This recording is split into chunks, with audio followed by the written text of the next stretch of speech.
I think we are going live now. If I'm not much mistaken, যদি খুব একটা ভুল না করে থাকি তাহলে আমরা এখন লাইভে চলে আসছি। This is Amir Haq and 10:30 বাজছে। আমার ঠিক 10:30টার সময় আজকে আপনাদের সাথে লাইভে আসার কথা। So keeping that in mind, যে আমরা আজকে আসলে বেসিকলি কি নিয়ে কথা বলবো, আমার সাথে রাসেলের যে কথা হয়েছে, Russell Siddiqui who's the the the of this particular আমাদের এই Bangladesh lawyers and law students অ্যাসোসিয়েশনের যিনি অ্যাডমিন, তার সাথে যে কথা হচ্ছে, সে আমাকে যেটা বলেছে সেটা খুবই ইন্টারেস্টিং, যে আপনার যা ইচ্ছা হয় তাই আপনি বলেন, কোনো অসুবিধার কিছু নাই। লয়ের বিষয় নিয়ে যা আপনার মনে হবে আপনি সেটা নিয়ে কথা বললেই চলবে। So I am not too sure যে আপনাদেরকে আজকে আমি আসলে কি বিষয়ে কথা বলবো। একটা যে বিষয়ে আমি কথা বলতে পারি সেটি হচ্ছে খুবই আমার জন্য মানে হয়ে যায়। আমাকেও বলতে চায় যে বলছে যে আমি যেন লয়ারদের হিসেবে কি বলে যে একজন লয়ারের জীবনের প্রথম দিকে কি কি আসতে পারে, কি না হতে পারে, এসব বিষয় নিয়ে যদি আমি কথা বলি তাহলে সেটা বোধহয় হয়। তো কিপিং দ্যাট ইন মাইন্ড, যে আমরা আসলে কিভাবে করব, আপনারা তো সবাই যারা যারা দেখছেন তারা যদি আমাকে প্রশ্নগুলো করতে থাকেন, আমি কিছু কিছু উত্তর দেওয়া শুরু করবো। এর সাথে সাথে আমার নিজের জীবনের যা আছে সেগুলো একটু বলার চেষ্টা করব। তো প্রথমেই সবাইকে বলে নিই যে আজকে এই প্রায় এখন 40-এর উপরে দিন হয়ে যাচ্ছে, 48 দিনের মতন আমরা সবাই আটকে রয়েছি আমাদের এই কোয়ারেন্টাইনে, super quarantine and all that, সবকিছুতে আমরা যখন আটকে রয়েছি, সেই অবস্থাতে আমরা এসে এখানে আসলে এভাবে ওপেনলি কি বলবো, ফেসবুকে বা কোথাও এরকম কথা বলার চান্স আমরা খুব কম পাই। So I am very happy যে আমি আপনাদের সবার সাথে এভাবে ইন্টারাক্ট করতে পারছি থ্রু ফেসবুক লাইভ ও বিভিন্ন ওয়েবিনার, সবকিছুর মাধ্যমে। It's a great opportunity and pleasure for me to be part of this. তো যেটুকু বুঝতে পারছি যে Bangladesh lawyers and law students association তাদের একটি ওয়েব সিরিজ আছে, সেখানে দে want all the most of the lawyers to come and কি বলবো, share their experience and all this. আমার আগেও আমি একটা লাইভে গিয়েছিলাম আর একটা পেজ থেকে, সেখানে মোরলেস একটা সিমিলার ইস্যু নিয়ে আমরা কথা বলেছিলাম। তার মধ্যে একটা ছিল হচ্ছে যে how did I become a lawyer. Let's start with that first, তারপর আমরা আস্তে আস্তে অন্যদিকে যাই। আমি গভর্নমেন্ট ল্যাবরেটরি হাই স্কুল থেকে 1990 সালে সায়েন্সে ম্যাট্রিক পাস করি, সায়েন্স সাবজেক্টগুলো নিয়ে। 1992 সালে ঢাকা কলেজ থেকে আমি ইন্টারমিডিয়েট পাস করি, তখনও আমার সাবজেক্ট ছিল সায়েন্স। আমার সারা জীবনের ইচ্ছা ছিল যে আমি পড়াশোনা করব ফিজিক্স নিয়ে, ল পড়ার খুব একটা কোনো ইচ্ছা ছিল না। কিন্তু আমার বাবা মা, তারা, আমার বড় ভাই হচ্ছেন একজন ইঞ্জিনিয়ার, আমার সবচেয়ে বড় বোন তিনি একজন ডাক্তার। তো তারা ভেবেছিলেন যে না, বাড়িতে আরেকটা ওই যেটা আমাদের সবাইকার একটা আইডিয়া ছিল যে 3টা মেইন প্রফেশন থাকবে, সেটা হচ্ছে যে আপনার ডাক্তার, ইঞ্জিনিয়ার আর ল, তো আরেকজন লয়ার করা হোক। আর আমার বড় চাচা, অর্থাৎ আমার বাবার ঠিক ইমিডিয়েট ছোট, আমার বাবা সবচেয়ে বড় তাদের মধ্যে, বাবার ইমিডিয়েট ছোট ভাই ছিলেন হচ্ছেন ব্যারিস্টার আমিন হক। তো উনি আর সবাই মিলে ডিসাইড করলেন যে না, আমাকে লয় করতে হবে। তো তখন একটা ডিসিশনের ব্যাপারে চলে আসলো যে তাহলে কি আমি ঢাকা ইউনিভার্সিটিতে ল পড়বো বা বাংলাদেশ ইউনিভার্সিটিতে ল পড়বো, নাকি পৃথিবী থেকে বাইরে চলে যাওয়ার একটা চিন্তা ভাবনা। তো তখন আমার চাচা বললেন যে বেসিকলি বাংলাদেশের যে কনটেক্সট, সেখানে শুধু বাংলাদেশি ল পড়ে লাভ নেই, এখানে ব্রিটিশ ল পড়তে হবে। তো ব্যারিস্টার হতে গেলে যেটা করতে হবে সেটা হচ্ছে, তখন খোঁজ নিয়ে দেখা গেল যে আমি যদি বাংলাদেশ ল ডিগ্রি নেই তাহলে সেটা ওরা ইকুইভ্যালেন্ট হিসাবে নেয় না, আমাকে আবারও ওখানে যে পুরোপুরি ল পড়ে আসতে হবে। এটা হচ্ছে ওদের রিকোয়ারমেন্ট। বাট প্র্যাকটিক্যাল লাইফে এসে এটার যে কোনো কোনো মূল্য নেই, কোনো ঘটনা না। ওয়েদার আপনি বাংলাদেশ থেকে পড়েছেন না বিদেশ থেকে পড়েছেন, না আপনি যেগুলোকে আমরা বলি যে নাইট কলেজ থেকে বা পার্ট টাইম কলেজগুলো থেকে পড়েছেন, সেগুলোতে যে কোনো ডিফারেন্স হয় না। আমি ওটাতে আসবো একটুক্ষণ পরে। কিন্তু তার আগে আমার হিস্ট্রিটা বলুন যে কি কারণে এই অবস্থায় গেলাম। তো তখন আমাকে যেটা করা হলো, তখন কেবল বাংলাদেশে কয়েকদিন হলো খুলেছিল একটা ইনস্টিটিউশন, ব্যারিস্টার মোজাম্মেল হক ভুইয়া সাহেব খুলেছিলেন, ভুইয়া একাডেমি নামে। সেখানে আমাকে নিয়ে যাওয়া হলো, ভর্তি করা হলো এ লেভেল ল পড়ার জন্য। তো তখন আমি একসাথে 3টে সাবজেক্ট পড়লাম, A level law, sociology and physics. সেটা শেষ করার পরে আমি ইউনিভার্সিটি অফ ওলভারহ্যাম্পটনের আন্ডারে ভর্তি হয়ে ইংল্যান্ডে বিলেত চলে গেলাম। এবং সেখানে পড়াশোনা শেষ করে ব্যারিস্টার হয়ে তারপরে দেশে ফিরে আসলাম। এটা হয়ে গেল হচ্ছে 1998 সালে। 1998 সালে দেশে যখন ফেরত আসলাম, এই সময়ই দেখা গেল যে আসার পরপরই আমাদের একটা, যেটা আপনারা সবাই খুব করেন, সেটি হচ্ছে যে বার কাউন্সিলের এক্সাম। সেই বার কাউন্সিলের পরীক্ষাটা আমি দিলাম এবং একবারেই মোটামুটি হয়েছে আমরা হয়ে গেলাম। তারপরে 2000 সাল থেকে আমি হাইকোর্টে প্র্যাকটিস করছি। আমার সিনিয়র ছিলেন একজনের আন্ডারেই আমি একদম পুরোপুরি আমার প্রিভিলেজ থেকে শুরু করে সবকিছু করেছি। ফর্মার অ্যাটর্নি জেনারেল, প্রাক্তন অ্যাটর্নি জেনারেল, বাংলাদেশের one of the top top top lawyer বললে যার নাম চলে আসে, ব্যারিস্টার রফিকুল হক সাহেব। ওনার কাছে আমার হাতে খড়ি, আমি আইনের ব্যাপারে বা আইনের ভিত্তিতে যা কিছু শিখেছি সবকিছুই ওনার কাছ থেকেই আমার শেখা। এবং ব্যারিস্টার রফিকুল হকের আমার কাছে একদম কোনো কিছুই। মনিকা রশিদ বলতে চাচ্ছেন যে sir, may you please say something about apprentice lawyers and their future after কোভিড-19। অফকোর্স আমি তাদের এই বিষয়টা বলবো। কোভিড-19 নিয়ে আমরা সবাই একটা, কি বলবো, in the middle of nowhere, এমন একটা পজিশন আছি যে যেটার কোনো কি বলবো, সবাই খুবই চিন্তিত অবস্থায় আছি। যারা অলরেডি লয়ার হয়ে গিয়েছেন, তারা, যারা হননি, যারা পড়ছেন, কি হবে সবকিছু নিয়ে। Akib Mahmood, sir, we will be glad if you tell us on legal career for law students and what if happens after this post-pandemic period. Yes, I understand. So if you want me to address that first. এখন যেটা দাঁড়াচ্ছে যে যারা apprentice lawyer হিসেবে আছে, আপনারা সবাই বিভিন্ন জায়গায় দেখেছেন যে বিভিন্ন বার অ্যাসোসিয়েশন, সেটা সুপ্রিম কোর্ট বার, ঢাকা বার, সবচেয়ে প্রথমে বোধহয় করেছিল বান্দরবন বার, যে একটা লোন দেওয়ার বা একটা এইড দেওয়ার চেষ্টা করছে। বাট এটার জন্য যেটা, সেটা হচ্ছে যে আপনাকে তো মেম্বার হতে হচ্ছে সেই বার অ্যাসোসিয়েশনে। আপনি যদি বার অ্যাসোসিয়েশন মেম্বার না হন, তাহলে তো আপনি সেটার মধ্যে আসছেন না। অ্যাপ্রেন্টিস লয়াররা পড়েছেন সেই অবস্থায়। বাংলায় যেটা আমরা বলি, যেটা যে খুব ক্রুড ল্যাঙ্গুয়েজ, যে মাইন্ডকা চিপার মতন একটা অবস্থার মতন করে গেছে। ওনাদের জন্য আসলে কি বলবো, যে আমরা একটা জিনিস আমাদেরকে একটু অ্যাপ্রিসিয়েট করতে হবে যে ল প্রফেশনের প্রথম দিকে সবসময় কিন্তু একটা স্ট্রাগলের পিরিয়ড। এটা আমি খুব আমি মানে আমাদের দেশের কনটেক্সটে, আমি পৃথিবীর যে কোনো দেশের কনটেক্সটেই যদি বলি, initial period for a lawyer or an apprentice lawyer is an absolutely কি বলবো, এটা স্ট্রাগলের পিরিয়ড।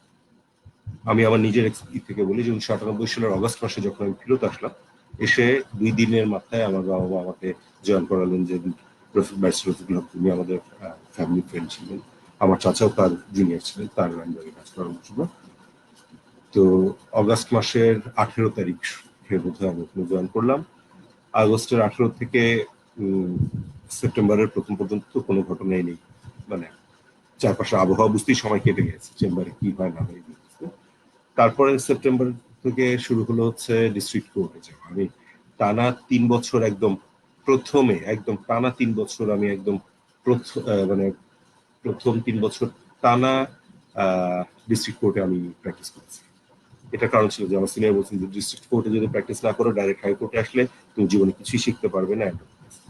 তো কিপিং দ্যাট ইন মাইন্ড, যে ওইটা করা শুরু করলাম, যাওয়া আসা শুরু করলাম এন্ড স্টাফ। তো প্রথম মাসে আমার টোটাল ইনকাম হয়েছিল 1500 টাকা। আমাকে আপনারা যারা চিনেন বা জানেন যে আমি একসময় প্রচুর পরিমাণে সিগারেট, আমি গত বছরের অক্টোবর মাস থেকে ছেড়ে দিয়েছি। তো এই প্রচুর সিগারেট খাওয়ার যেটা হয়েছিল যে 1500 টাকা, ওটা দেখতাম যে সিগারেট খাওয়ার টাকাই তো মানে উঠে না, রিক্সা ভাড়া তো পরের কথা, সিগারেটের টাকাই তো উঠে না। তো এই রকম অবস্থা থেকে লেগে থেকে আস্তে আস্তে আপনাদের কি বলবো, আজকে আমি হোয়াট এভার যে যে জায়গাতে এসে থাকি সে জায়গায় এসেছি। It's a struggle for not only for me, it's not only my story, it's everyone story. যে কোনো লয়ার, আনলেস সে মানে বিশাল কোনো বড় লয়ারের ছেলেও যদি বলি বা ই হয়, তাদেরও স্ট্রাগল করে উঠতে হবে। এই স্ট্রাগলটা থাকতেই হবে। এখন এই corona pandemic situation has created এমন একটা অবস্থা তৈরি করেছে যে আমরা নিজেরাও জানি। আমাদের সময় যেটা ছিল, আমি যে যখন যে চেম্বারে কাজ করছি সেটাতে কোনো আমাদের ফিক্সড বেতন ছিল না, দৈনিক যে কোনো টাকা দিবেন তা না। আমরা যে যে পরিমাণ কাজ করতাম সেই হিসেবে টাকাটা আসতো। তো এই 1500 টাকার হিস্ট্রিটা হচ্ছে যে তখন তো আমি কোনো কিছু শিখিই নেই, কিচ্ছু জানি না। তো স্যার প্রথম দিকে আমাকে কয়েকটা দিয়েছে ভেটিং করতে, ব্যাংকের loan documents and all that, এগুলোকে বসে বসে ভেটিং করতে। সেটার বিল যখন এসেছিল সেখান থেকে আমার স্যারের নিয়ম ছিল যে যে বিলটা আসবে সেটার একটা সার্টেন পার্সেন্টেজ আমাদেরকে দিবে। তো সেই হিসেবে সেই যে একটা যেটা কাজ করেছিলাম সেখান থেকে যা পেয়েছিলাম সেই হচ্ছে সেই 1500 টাকা। তো আস্তে আস্তে তো যখন সময় কাটতে থাকলেই হলো, টাকা আসা শুরু করলো এক্সট্রা। তো আমাদের এখন আমি যেটা শুনি যে আমাদের লোয়ার কোর্টে যারা প্র্যাকটিস করছেন অ্যাপ্রেন্টিস লয়ার হিসেবে, মানে আনএনরোল্ড, এখন তারা বার কাউন্সিল এনরোল হতে পারেননি, কোনো বার এনরোল করেনি, তাদের অনেকের কাছ থেকেই অনেক সময় দুঃখের কিছু কাহিনী আমি শুনি, যে তারা যান অনেকটা পেটে ভাতে টাইপের অবস্থায়, তাদেরকে বিভিন্ন সিনিয়রেরা এনগেজ করে। যে আজকে গেলেন আপনি হয়তো সাকুল্যে 150 টাকা আপনাকে প্রতিদিন দেওয়া হবে, এর মধ্যে আপনি পাচ্ছেন। অনেকদিন থাকে যে হয়তো দেও না, আপনাদের নিজেদের মধ্যে হয়তো একটা কাজ করে, কি বলবো, বাধা কাজ করে যে কিভাবে আপনি যে টাকাটা চাইবেন তার কাছে, একজন ভদ্রলোকের কাছে কিভাবে টাকা চাওয়া যায়। এগুলো সব এগুলো শুনি এবং নিজের কাছে খুব খারাপ লাগে। নিজের কাছে খারাপ লাগে এই কারণে যে দেখা যায় যে ওই সিনিয়র হয়তো সারাদিন তার চেম্বারের মধ্যেই বসে রয়েছেন, চেম্বারের মধ্যে বসে উনি যেটা করছেন, চা খাচ্ছেন, পানি খাচ্ছেন, আপনাকে হয়তো একবার সাজছেনও না, এবং আপনাকে দিয়েই বিভিন্ন কোর্টের পেশকারের কাছে টাকা পাঠাচ্ছেন, এই করছেন, সেই করছেন, সবকিছু আপনাকে দিয়েই করাচ্ছেন। কিন্তু এন্ড অফ দ্য ডে আপনি যখন যাচ্ছেন এই কষ্টগুলোর কোনো দাম থাকছে। আমি এটা মানে কিভাবে আমার রিগ্রেট এখানে প্রকাশ করবো আমি নিজেই বুঝতে পারছি না। কিন্তু একটা ইন্টারেস্টিং জিনিস বলি, যে এই 150 টাকা যদি উনি না দিতেন তাহলে আপনি কি করতেন? অন্য কারোর কাছে যেতেন, হয়তো সেখানে একটু বেশি পেতেন বা নাও আরো কম পেতে পারতেন। ওখান থেকে আপনি যে জিনিসটা নিতে পারবেন সেটি হচ্ছে যে অ্যাপার্ট ফ্রম টাকার অংশটুকু যদি বাদ দিই, ওই প্রত্যেকটা জায়গাতে আপনি কিন্তু প্রতিদিন শিখছেন। Remember that in your mind. This is very important. You learn everything. Every day some new things. যে এত না, সে 5 নাম্বার জয়েন্ট ডিস্ট্রিক্ট জাজের কোর্টে ওখানকার পেশকার এই করে, ওখানে এই হয়, এইভাবে এই ভাবে আপনাকে কোন ধাপে ধাপে একটা কেস ফাইল করার থেকে শুরু করে সবকিছু করতে হবে। এগুলো কিন্তু জানাটা খুব ইম্পর্টেন্ট, কারণ procedural law is very important. আপনি যদি প্রসিডিউর গুলো ঠিক মতন জানেন তাহলে আলটিমেটলি কিন্তু আপনি সেটাকে আপনার প্র্যাকটিক্যাল লাইফে ইমপ্লিমেন্ট করতে পারেন। ব্যারিস্টার রফিকুল হক সাহেব যেটা করতেন সেটা হচ্ছে যে যেটা বললাম যে প্রথম 3 বছর আমাকে হাইকোর্টের ধারে কাছে আসতে দেন। আমি হাইকোর্টে এনরোল হয়ে যাওয়ার পরেও 1 বছর আমাকে টানা ডিস্ট্রিক্ট কোর্টে প্র্যাকটিস করতে হয়েছে। প্রতিদিন সকালবেলায় যেতাম, যে কাজ করতাম, এবং ওনার একজন ক্লার্ক ছিলেন, ক্লার্কের নাম ছিল এমলাক। ওই এমলাকের সাথে থেকে একদম কোনায় কোনায় কোনায় কোনায় কোথায় গেলে কি কাজ করা যেতে পারে, কোথায় আপনার অ্যাফিডেভিট হচ্ছে, কোথায় আপনি গেলে কমিশনারকে পাবেন, সবকিছু আপনাকে জানতে হবে। কোন পেশকারটা কিরকম, কোন পেশকারের সাথে আপনার কি বলবো যে কি বললে আপনার কাজটা উদ্ধার হয়ে যাবে, এগুলো যে আপনি শিখবেন, এগুলো কিন্তু একটা অমূল্য শিক্ষা। এবং ওই 150 টাকার সাথে যদি এই শিক্ষাগুলোকে যোগ দেন, আই উড সে যে দ্যাট বিকামস, ওটার কোনো মূল্য হয়। সো সিনিয়রের, অফকোর্স সিনিয়রের যেটা উচিত সেটা হচ্ছে শুধু সবারই ভালো মন্দ দেখা উচিত, যে একটা ছেলে বা একটা মেয়ে যখন কোর্টে আসছে তখন সে অনেক কিছু বাদ দিয়েই আসছে, এবং তার ফ্যামিলি হয়তো তার দিকে তাকিয়ে রয়েছে। আপনি একবার এলএলবি পাশ করে গেছেন, আপনি এখন কোর্টের মধ্যে কালো কোট পরে ঘুরেন, এটা তো খুব একটা ভালো দেখায় না যে আপনি আপনার বাবা মার কাছ থেকে টাকা চাইবেন বা করবেন। এটাও তাদেরকে কিন্তু বুঝতে হবে। কিন্তু যেটুকু আমি আপনাদের সবার কাছ থেকে বা সবার কাছ থেকে যেটুকু জানি সেটুকু তো আমার কেন যেন মনে হয় যে প্রবাবলি এটা খুব একটা ফলো করা হয় না। কিছু কিছু জায়গায় করা হয়, বেশিরভাগ জায়গায় হয় না। এটা একটা কমন কমপ্লেইন। এখন এটা তো এই কমপ্লেইনের কি আমি বলবো, এখন উল্টা দিকের যেটা সিনিয়রদের সাথে যখন আমরা কথা বলেছি যে আপনারা কেন একটা সার্টেন বেতন ঠিক করে ফেলেন, তাদেরকে মাসে 10,000, 15,000, 20,000 যাই হোক একটা অ্যামাউন্ট কেন আপনারা দিবেন? ওনাদের একটা যেটা যুক্তি দেখান সেটি যে খুব একটা ফেলেও দেওয়া যায় না। তাদের যুক্তিটা হচ্ছে যে আমরা যদি স্পেসিফিক একটা টাকার কথা বলে দিই তাহলে দেখা যায় যে এসে কাজ করে না, খালি টাকাটা নিয়ে চলে। এটা হচ্ছে তাদের কমপ্লেন। তো এই দুটোর মধ্যে একটা ব্যালেন্স আনার চেষ্টা করতে হয়, এটা আমার যেটা মনে হয়। আচ্ছা, সো আমার মানে এই মুহূর্তে যখন এই করোনা প্যান্ডেমিকে আমি এখানে আন্ডারস্ট্যান্ড যে আপনাদের হয়তো কোনো সেভিংস নেই, কোনো কিছু নেই। এখন আই উড আস্ক আপনাদেরকে একটা রিকোয়েস্ট করবো যে আপনারা আপনাদের, আমি জানি না আপনাদের সিনিয়রদের সাথে আপনাদের সম্পর্ক কিরকম, আপনারা যদি আপনার নিজের সিনিয়রের সাথে যোগাযোগ করেন এবং তাকে যদি আপনারা বুঝিয়ে বলেন, আমি শিওর হয়তো most of them will come forward, তারা হয়তো আপনাদেরকে হেল্প করবে। কিন্তু আরেকটা যেটা জিনিস এখানে আমি বারবার বলতে চাই যে pandemic or no pandemic, this is the time for struggle for apprentice lawyers. এই সময়টা তাদের করতেই হবে, একটু কষ্ট করতেই হবে, একটু বেশ ভালোই কষ্ট করতে হবে, এবং সেই কষ্টটাকে মেনে নিয়ে এগোতে হবে। এবং প্যান্ডেমিক শেষ হয়ে গেলে কিন্তু একটা হিউজ ইনফ্লাক্স অফ কাজ, এটা আমরা বিভিন্ন ওয়েবিনার বা যেখানেই করছি, যে সাবজেক্টেই বলছি, প্রচুর পরিমাণে কাজের পরিমাণ বেড়ে যায়। এবং প্যান্ডেমিকের ওয়ার্ল্ড ওয়াইড যে ট্রেন্ড দেখা যাচ্ছে সেটাতে আমাদের দেশে হয়তো খুব বেশি হলে 15 থেকে 20 দিন বা আরেকটু হয়তো হতে পারে, ধরে নিলাম আমি ঈদ পর্যন্তই একটা লকডাউনের মতন আমরা থাকবো। এরপরে যখন কোর্ট খুলবে তখন কিন্তু আমাদের সবাই প্রচুর পরিমাণে কাজ রয়েছে, স্পেশালি আপনারা যারা ডিস্ট্রিক্ট কোর্টে প্র্যাকটিস করছেন তাদের, হাইকোর্টে যারা করছেন তারা তো আছেনই আমার কলিগেরা, লোর কোর্টের আমার যারা কলিগেরা রয়েছেন, ডিস্ট্রিক্ট কোর্টে যারা কলিগেরা রয়েছেন, তাদেরকেও বলছি প্রচুর পরিমাণে কাজ বেড়ে যাবে। বিভিন্ন জিনিস যেগুলো জমা ছিল তার সাথে সাথে নতুন কেসও বাড়বে, এবং এর সাথে সাথে অ্যাপ্রেন্টিসদেরও কাজ বেড়ে যাবে, লয়ারদের কাজও বেড়ে যাবে, সবাই আমরা অনেক বেশি ভাবে বিজি হয়ে যাবো।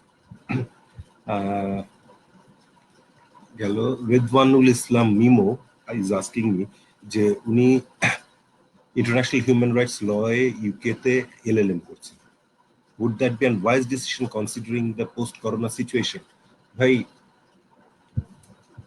করোনা হোক বা না হোক, পড়াশোনা করাটা is always a very wise decision. আপনি যে কোনো বিষয়ে, যে কোনো সময়, যে কোনো কিছুতে আপনি পড়াশোনা করবেন। আপনি একটা এলএলএম করছেন, of course that is a very good decision. You are having a degree with your name, and when you will come back, this is going to play a big role. And আপনি যেটা পড়ে আসছেন সেটাকে যদি আপনি, আমাদের দেশে হিউম্যান রাইটস এর অবস্থা আমরা সবাই জানি যে ওটা খুবই নাজুক একটা অবস্থার মধ্যে আমরা রয়েছে। আপনি যদি পড়ে এসে সেই জিনিসটাকে ওখানে কাজে লাগাতে চান, তাহলে তো ডেফিনেটলি আপনাদের প্রচুর সাহায্য। নাফিসা তালুকদার স্যার, আপনার শিক্ষানবিশ জীবনের কিছু সফলতার গল্প শুনতে চাই। শিক্ষানবিশ জীবনে খুব একটা কোনো সফলতা নাই রে ভাই। শিক্ষানবিশ জীবনে যেটা ছিল যে আমার সিনিয়র আমাকে একটা খুব মানে, যেহেতু উনি প্রচুর কাজ করতেন এবং প্রচুর ব্রিফ ছিল, আমাদের যেটা সুবিধা ছিল যে আমরা ওখানে বসে প্রচুর পড়তে পারতাম। ওনার লাইব্রেরিটা এখনো আমার দেখা মতে বাংলাদেশের ল চেম্বার গুলোর মতো one of the best libraries ever. আপনার যদি কখনো সুযোগ পান পুরোনো পল্টনে ওনার বাড়ি, ওখানে যদি যান ওনার সাথে দেখা করতে, উনি এখন অসুস্থ আছেন, যদি দেখা করতে যান ওনার লাইব্রেরিটা দেখলে দেখবেন মন জুড়ে যান। তো আমাদের যেটা কাজ হতো যে কোর্ট থেকে যেতাম, খুব একটা হয়তো কোনো কাজ পাচ্ছি না বা কোনো কিছু নাই, প্রচুর বই ছিল, বইগুলো নিয়ে পড়তাম, বইগুলো নিয়ে ঘাটাঘাটি করতাম, এবং সেখান থেকে বিভিন্ন যে আইডিয়াগুলো আসতো সেটা স্যারের সাথে কথা বলতাম। প্রতিদিন সন্ধ্যার সময় মাগরিবের আজানের ঠিক পরপর স্যার আমাদের সবাইকে নিয়ে বসতেন, তার ডাইনিং রুমের একটা টেবিল ছিল, স্যার দোতলায় থাকতেন, চেম্বারটা ছিল একতলায়। তো ডাইনিং টেবিলে যখন বসতাম চা খাওয়ার জন্য এবং সন্ধ্যার নাস্তা খাওয়ার জন্য, তখন সারাদিন আমরা কি কি করেছি সেটা বলতাম। That was the idea sharing session, যে আমার এটা পরে আমার এটা মনে হচ্ছে এইভাবে যদি এটা করা যায়, এইভাবে যদি এটা করা যায়। তো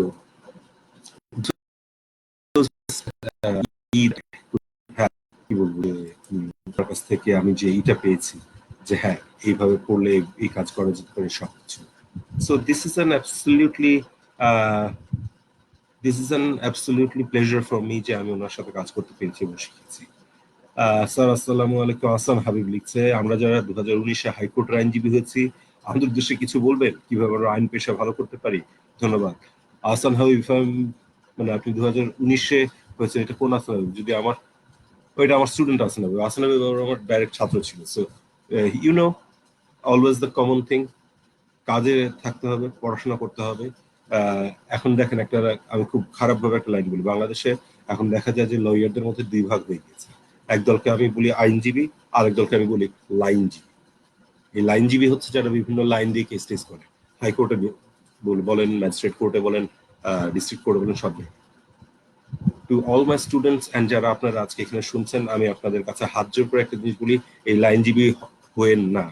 এই লাইনজীবী থেকে বের হয়ে আসেন। যদি লাইনজীবীতে আপনি কি বলবো, খুব কুইক টাইমে হয়তো অল্প কিছু টাকা পেতে পারবেন, কিন্তু কোনোদিন উকিল হতে পারবেন, কোনোদিন লয়ার হতে পারবেন। Don't do that please. এই লাইনজীবী করার জন্য কোনো, মানে আমাদের পুরো লিগাল সিস্টেমটাকে নষ্ট করে ফেলছে। আপনারা যদি, আমরা যদি সবাই মিলে এটাকে না আটকাই, যদি এই লাইনজীবী থেকে আইনজীবী হওয়ার পথে না আসি, তাহলে কোনো নেই। আসলে বিভিন্ন, যে আমি সবসময় মানে তোমাদের সবাইকে বইপত্র পড়ার জন্য বলছি, স্টার্ট রিডিং। যে কোনো কেসে যদি এটা, দিস ইজ আরেকটা যেটা জিনিস আমি বুঝি লয়ারদের, অ্যাপ্রেন্টিস লয়ারদের কি করা উচিত। আপনাদের যদি কোনো সিনিয়র যদি কোনো কাজও না দেয়, যদি কোনো কিছু না থাকে, আপনারা যে কোনো একটা কোর্টে যে বসে থাকেন, যে বসে সেখানকার ইটা দেখেন কিভাবে হিয়ারিংটা হচ্ছে, কিভাবে টাইম পিটিশন মুভ করছে। প্রথম 1 বছর টাইম পিটিশন ছাড়া কোনো কিছু মুভ করিনি, বুঝলি।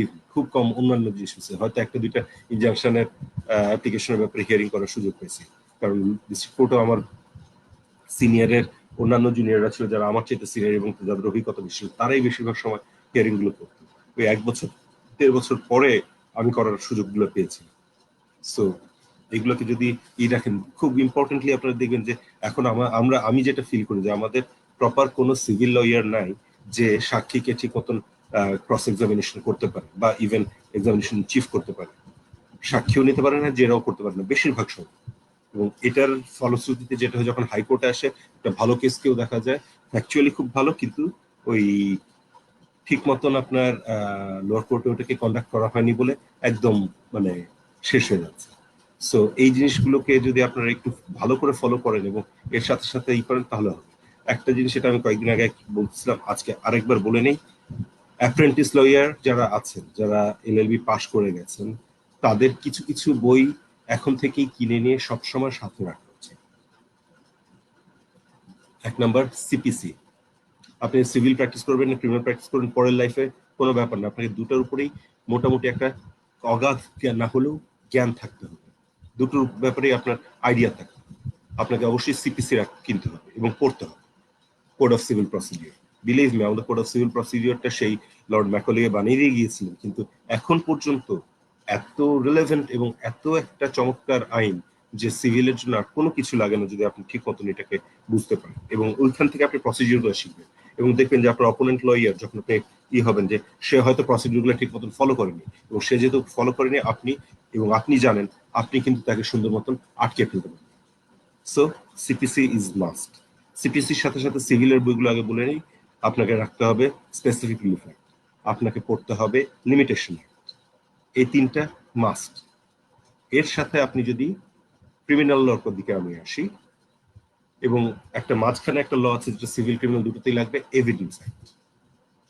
ক্রিমিনাল লয়ের জন্য আপনাকে সিআরপিসি অ্যান্ড পেনাল, এই 6টা বই যারা আপনার ডিস্ট্রিক্ট কোর্টে কেবল অ্যাপ্রেন্টিস হিসেবে করছেন, আপনাদের থাকতে হবে, পড়তে হবে, জানতে হবে।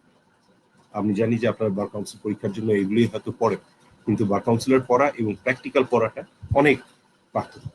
আপনি দেখবেন যে আপনার সিনিয়র যখন একটা কেস করছেন বা আপনার কাছেই যদি কোনো কেস আসে, আপনি তখন যদি একটু বইয়ের পাতাগুলো উল্টে দেখেন, তাহলে দেখবেন যে অনেকগুলো জিনিস কিন্তু আপনার নিজের কাছে ক্লিয়ার হয়ে যাচ্ছে, এবং তখন সেটা নিয়ে আপনি আপনার সিনিয়র কাছে যান যে আমি এটাতে এটা দেখলাম, এইভাবে আমি দিতে পারি। আপনি অ্যাটাচমেন্টের ব্যাপারে বলেন, ইনজাংশনের ব্যাপারে বলেন, সবকিছু ওখানে। সো এই কটা বই আপনাদেরকে পড়তেই থাকতেই হবে। এবং যদি হাইকোর্টে, যেটা 2019 সালে আহসান হাবিব বলছে, এইগুলোর সব কটার সাথে যোগ হতে হবে হচ্ছে আপনার কনস্টিটিউশন। I'm not saying আমি আপনাদেরকে বলছি না যে আপনার বড় বড় বই কিনুন, সরকারি যে বইগুলো জাস্ট বেয়ার অ্যাক্ট গুলো আছে সেগুলো নিয়ে পড়েন, তাহলেই দেখবেন যে অনেক কিছু ক্লিয়ার হয়ে যাচ্ছে।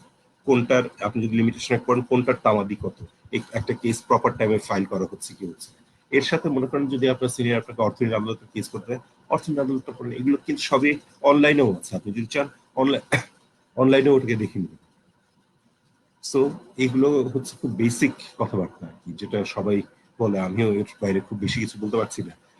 সুবর্ণ শিক্ষানবিশদের জন্য যে কোনো বিষয় নিয়ে লিগাল রিসার্চ করার জন্য কোনো সুযোগ নেই বার কাউন্সিলে। বার কাউন্সিলের কাজটা কিন্তু আসলে খুব একটা শিক্ষানবিশ ইতের না, ফ্রেন্ডলি না। তাদের কাজটা হচ্ছে একটি পরীক্ষা নেওয়া এবং পরীক্ষার রেজাল্ট দেওয়া, সেই কাজটাই তারা ঠিক মতন করতে পারে। সো ফরগেট অ্যাবাউট ওদের কাছে কোনো লিগাল রিসার্চ। আপনার যদি লিগাল রিসার্চ করার ইচ্ছা থাকে, আপনি বিভিন্ন চেম্বার রয়েছে, সেখানে যে জিজ্ঞেস করতে পারেন। তারা তা অনেক সময় ইন্টার্নস নেয়, যারা বিভিন্ন সাবজেক্টে হয়তো একটা কেসের ব্যাপারে বা কোনো একটা বিষয়ে রিসার্চ করার জন্য ইন্টার্ন খুঁজে, তাদের সাথে আপনি যোগাযোগ করতে পারেন। যেমন আমার নিজের চেম্বারে প্রতি প্রায় অনেক সময় বিভিন্ন ইন্টার্নরা আসে, বিভিন্ন কেস নিয়ে তারা আমাদেরকে পার্টিকুলার কেসের ব্যাপারে হেল্প করার জন্য আসে, কাজ করে, তারা সার্টিফিকেট নেয়, অনেক সময় তো চলে আসে। অ্যাডভোকেট সোহেল বলছেন, হাসান হাবিব আমারও একই দাবি। ও তো আমাকে বললো কথা বলতে আইন পেশা ভালো করতে পারি, ওটা তো ওভারঅল বলবোই, তার ইত্যা করি। আচ্ছা, মুসা রিপন, যারা আইনজীবী পরীক্ষায় উত্তীর্ণ হয়ে লিখিত পরীক্ষায় সুযোগ পেয়েছেন তাদের জন্য যদি কিছু বলতেন।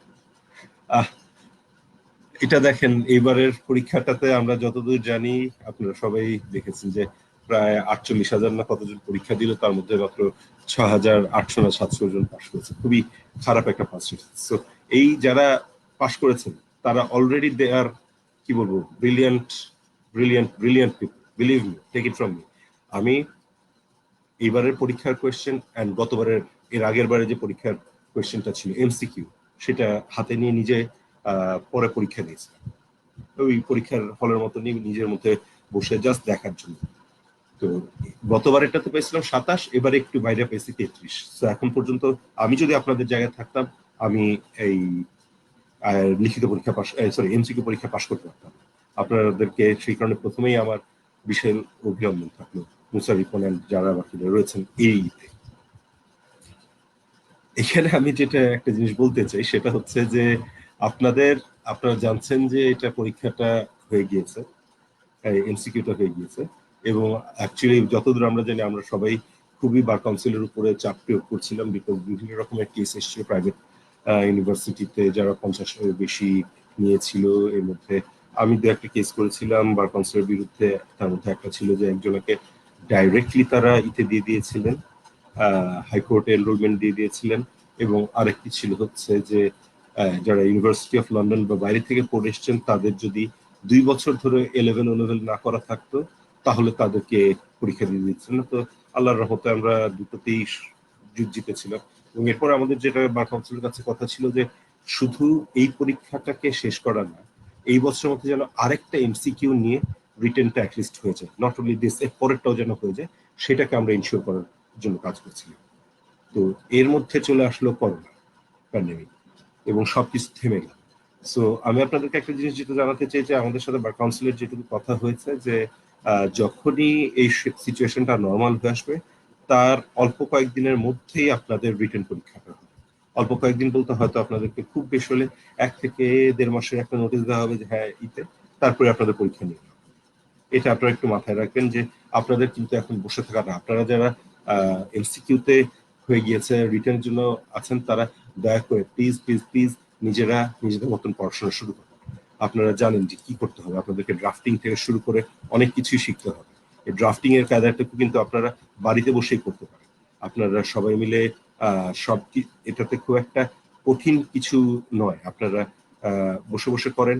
আমি এইটুকু আপনাদেরকে একটা জিনিস বলে দিচ্ছি, যে একটা জিনিস আমি, যদিও আমাকে আপনারা কেউ যদি ড্রাফট করার পরে যদি দেখাতে চান যে এটা ঠিক আছে কি নাই, ঠিক মতন ড্রাফট করতে পেরেছেন কি পাননি, আপনারা যদি ওটাকে আমাকে স্ক্যান করে ছবি তুলেও পাঠিয়ে দেন এই বিএলএসএস এ পেজে, অথবা আমার নিজের ফেসবুক, যারা আমার সাথে কানেক্টেড আছেন তারা, আমি কথা দিচ্ছি আমি দেখে সেটাকে আপনাদের কাছে রিটার্ন করবো। রাসেল, আপনি এটা নোট রাখেন, আমি এটা সবার কাছে একটা দিলাম, যে ওনারা যদি কখনো যে কোনো কিছু আমাদের কাছে জানতে চান, তারা যদি একটা অ্যাপ্লিকেশন কিভাবে ড্রাফট করতে হবে, একটা যদি নিজেরা ড্রাফট করে আপনার কাছে পাঠিয়ে দেন যে আমাকে দিয়ে চেক করার জন্য, আপনি যদি আমার কাছে দেন আমি অবশ্যই সেটা চেক করে আপনার কাছে ফেরত দিব। We can help each other like this. যারা রিটার্নের জন্য ওয়েট করছেন তাদের সময় নষ্ট করার এখন কোনো স্কোপ নেই। আপনারা দয়া করে এটাকে করা শুরু করে দেন, এবং মনে রাখবেন যে এই পরীক্ষাতেও কিন্তু অনেকেই বাদ পড়ার চান্স থাকবে। সো আপনাদেরকে খুব সিরিয়াসলি জিনিসটা নিতে হবে। বাংলাদেশে এখন আমাদের যে পরিমাণই হয়ে যাচ্ছে, সেই আমাদের যতটা না আমরা লয়ারদেরকে এন্ট্রি দেওয়ার চেষ্টা করছি, তার সাথে মনে হচ্ছে বার কাউন্সিল তাদেরকে বাদ দেওয়ার চেষ্টায় বেশি রয়েছে। সো ওটা মাথায় রেখে আপনাদেরকে পড়াশোনা করতে হবে এবং কাজ করতে হবে। আচ্ছা, আসিফ আহমেদ, আসসালামু আলাইকুম স্যার। দারুল ইহসান বিশ্ববিদ্যালয় বনাম বার কাউন্সিল মামলায় আপিল বিভাগের যে নির্দেশনা দিয়েছে প্রতি বছর ক্যালেন্ডার ইয়ারে বার কাউন্সিল পরীক্ষা অনুষ্ঠিত করছে, বার কাউন্সিল তাদের যে অনীহা বর্তমানে এই বিষয়ে কিছু বলুন। এটা নিয়ে বহুবার বলেছি আমরা সেটাই বলছি যে বার কাউন্সিল এই দারুল ইহসানের কেসে আমাদের অ্যাপিলেট ডিভিশন থেকে যে 18টা ডাইরেকশন দেওয়া ছিল, তার লাস্টেরটা ছিল that the bar council will complete an enrollment process, not only exam, অর্থাৎ এমসিকিউ থেকে শুরু করে এমসিকিউ মানে registration, MCQ, written, viva, enrolment, এই 5টা স্টেপ প্রত্যেকটা বছরে একবার করে কমপ্লিট করার কথা করছে না। আমরা যখন এসেছিলাম তখন বছরে 2টো করে হতো, এখন করছে না। এটা নিয়ে আমরা সবাই অত্যন্ত কি বলবো, বার কাউন্সিলের উপরে একটু ক্ষিপ্ত অবস্থায় আছি। ক্ষিপ্ত মানে কি, যে এটা তাদের বিশাল ব্যর্থতা। তাদের কিন্তু আর অন্য কোনো কাজ নেই, তাদের অন্য কোনো কাজ নেই পরীক্ষা নেওয়া। তাদের একমাত্র কাজ হচ্ছে এই লোয়ার কোর্টের অ্যাডমিশন নিবে, মানে বার কাউন্সিলের অ্যাডমিশন পরীক্ষা নিবে, হাইকোর্টেরটা তারা করবে, এর বাইরে কিন্তু আর কোনো কাজ নেই। এটাই ঠিক মতন করছে না। এটা নিয়ে আমরা অত্যন্ত সবাই খুব বিরক্ত, এবং আপনারাও বিরক্ত। আপনাদের সাথে সাথে আমরাও আমাদের ক্ষোভ প্রকাশ করি। এখন আমরা চেষ্টা করি যে কিভাবে কি করা যায়, দেখা যাক। এটাতে এখন নেক্সট ইয়ারে বার কাউন্সিলের আছে, ইলেকশন আছে। আপনারা সেইভাবে আপনাদের যখন যারা লয়াররা রয়েছেন, আমরা আশা করবো যে সবাই মিলে সেইভাবে আমরা আমাদের ডিসক্রিপশন ইউজ করবো, যাতে একটা ডায়নামিক আসে যারা অ্যাকচুয়ালি পরীক্ষা নেওয়ার কাজেই আসতে থাকে। So this is my Advocate Abdul Awal, sir, would you please talk about BTT? এই জিনিসটার সম্পর্কে ভাই আমার খুব একটা আইডিয়া নেই। বিটিটি এটার আইডিয়াটা আমার কোনো খুব একটা ধারণা নেই, আমি জানি না এটা। আমি আসলে খুব একটা এক সময় আমি পড়াতাম, এক সময় আমি এসবের সাথে ছিলাম। এখন আমি অ্যাকচুয়ালি কোথাও ক্লাস নেই না, যেহেতু প্র্যাকটিস নিয়ে থাকি। সো বিটিটির ব্যাপারে আমি খুব একটা কোনো আপনাকে সাহায্য করতে পারবো বলে মনে হয় না ভাইয়া, আমার কোনো আইডিয়া নেই। কন্ট্রাক্ট ল বলে কোনো, আচ্ছা, কন্ট্রাক্ট ল সাবজেক্টটা আর একটা ক্লাস নিলে ভালো হয় স্যার। আচ্ছা ঠিক আছে, এটা দেখা যাক, যদি আমি কখনো কন্ট্রাক্টের উপরে নিয়ে নি সেখানে। কাজী সাহাব হাসান সোহান, স্যার ইনকাম ট্যাক্সের জন্য কি কি পড়া যেতে পারে আর কি করতে হবে? এখানে একটা ইন্টারেস্টিং জিনিস আছে যে আমাদের যে ইনকাম ট্যাক্সের যে প্রভিশনটা, সেটি হচ্ছে মানে ইনকাম ট্যাক্স ল প্র্যাকটিসের যে একটা আলাদা বার আছে, সেখানে যে আপনাকে একটা পরীক্ষা দিতে হবে। পরীক্ষাটা বোধহয় খুব একটা কঠিন না, অনেকেই করেন। সেই হিসেবে আমি যেহেতু ইনকাম ট্যাক্স বারের সাথে জড়িত নই, কোনোভাবে আমি আপনাকে এক্স্যাক্টলি বলতে পারছি না। আমি শিওর না হয়ে কোনো বিষয়ে অ্যাকচুয়ালি কোনো অ্যাডভাইস দিতে খুব একটা করি না, সাজেস্ট করি না, নিজেও দিই না। কারণ ভুল অ্যাডভাইস দেওয়াটা, মানে অ্যাডভাইস না দেওয়া ভুল অ্যাডভাইস দেওয়ার চাইতে ভালো। ভুল অ্যাডভাইস দিয়ে কোনো মানে উল্টা মিসলিড হয়। Khairul Hassan, sir, how can I understand law grammar or law English? Is there any technique?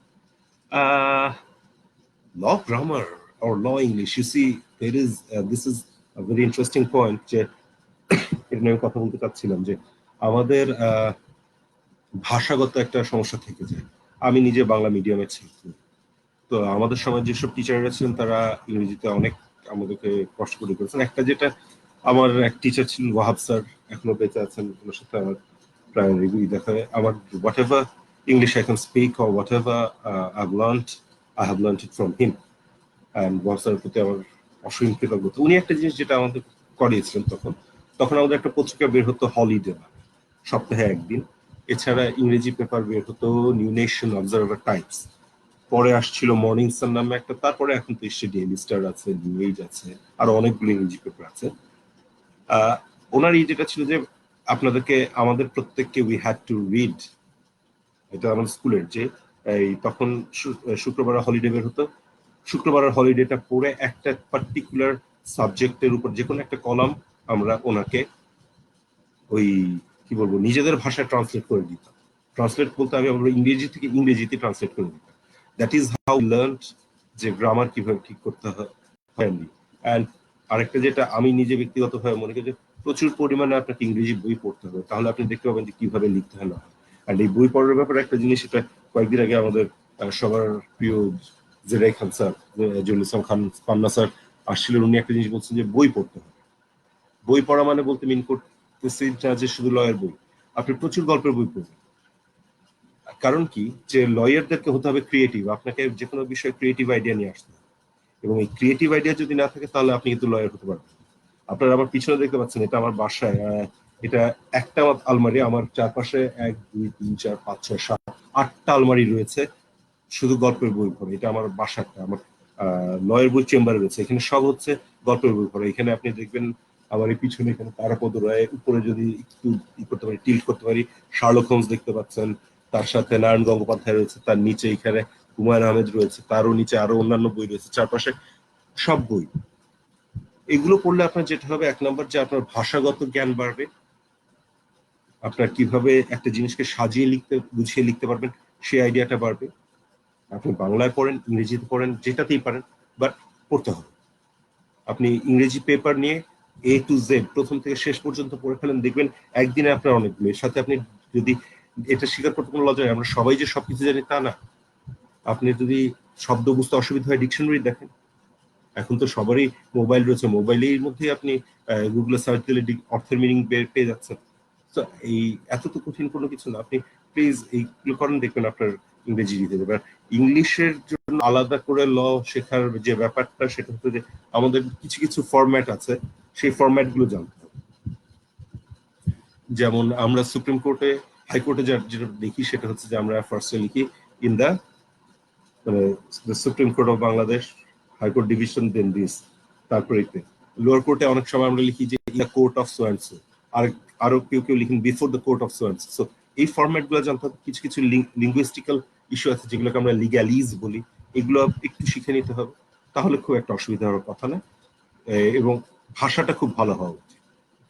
Do I have any suggestions book regarding drafting? প্রত্যেকটা ভাই, প্রত্যেকটা ড্রাফটসম্যান এক একজন এক এক ভাবে করে, এখানে কোনো বই আপনাকে সাহায্য করতে পারে বলে আমার মনে হয়। আমি আমি নিজে খুব এইতে বিশ্বাস করেন, আমার খেয়াল আছে রফিকুল হক স্যার আমাদের যেটা করাতেন, আমার সিনিয়র যেটা শিখেছেন, আমি সেটাই সবাইকে শেখানোর চেষ্টা করি। সেটা হচ্ছে যে আপনাকে আপনাকে যেটা নিজেকে ড্রাফট করতে হবে, এবং তারপর আপনি আপনার সিনিয়রকে দেখাতে পারেন, এবং বললাম তো যে আমাদেরকে আপনি নিজে করে আমাদেরকে পাঠান খায়রুল হাসান সাহেব, I will definitely try to help you as much as I can. এক ভদ্রলোক একটা হিন্দি ভাষায় কিছু একটা লিখেছেন, আমি ঠিক বুঝতে পারছি না ওনার নামটা, ওনার নাম হিন্দি ভাষায়। আমি আপনার ভক্ত, আপনার সাথে দেখা করতে সুপ্রিম কোর্টে গিয়েছিলাম, হঠাৎ দেখি আপনি সামনে, ঘটনার আকস্মিকতা, কথা বলতে পারেনি, সেই আফসোস আমার আজীবন থাকবে।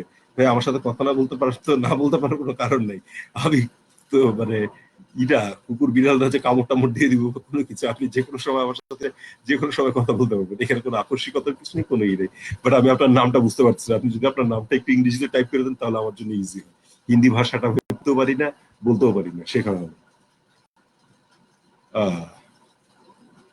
সাদ আহমেদ, ব্যাংকিং সেক্টরে চাকরির জন্য কোন কোন সাবজেক্টের উপর বেশি নজর দিতে হবে?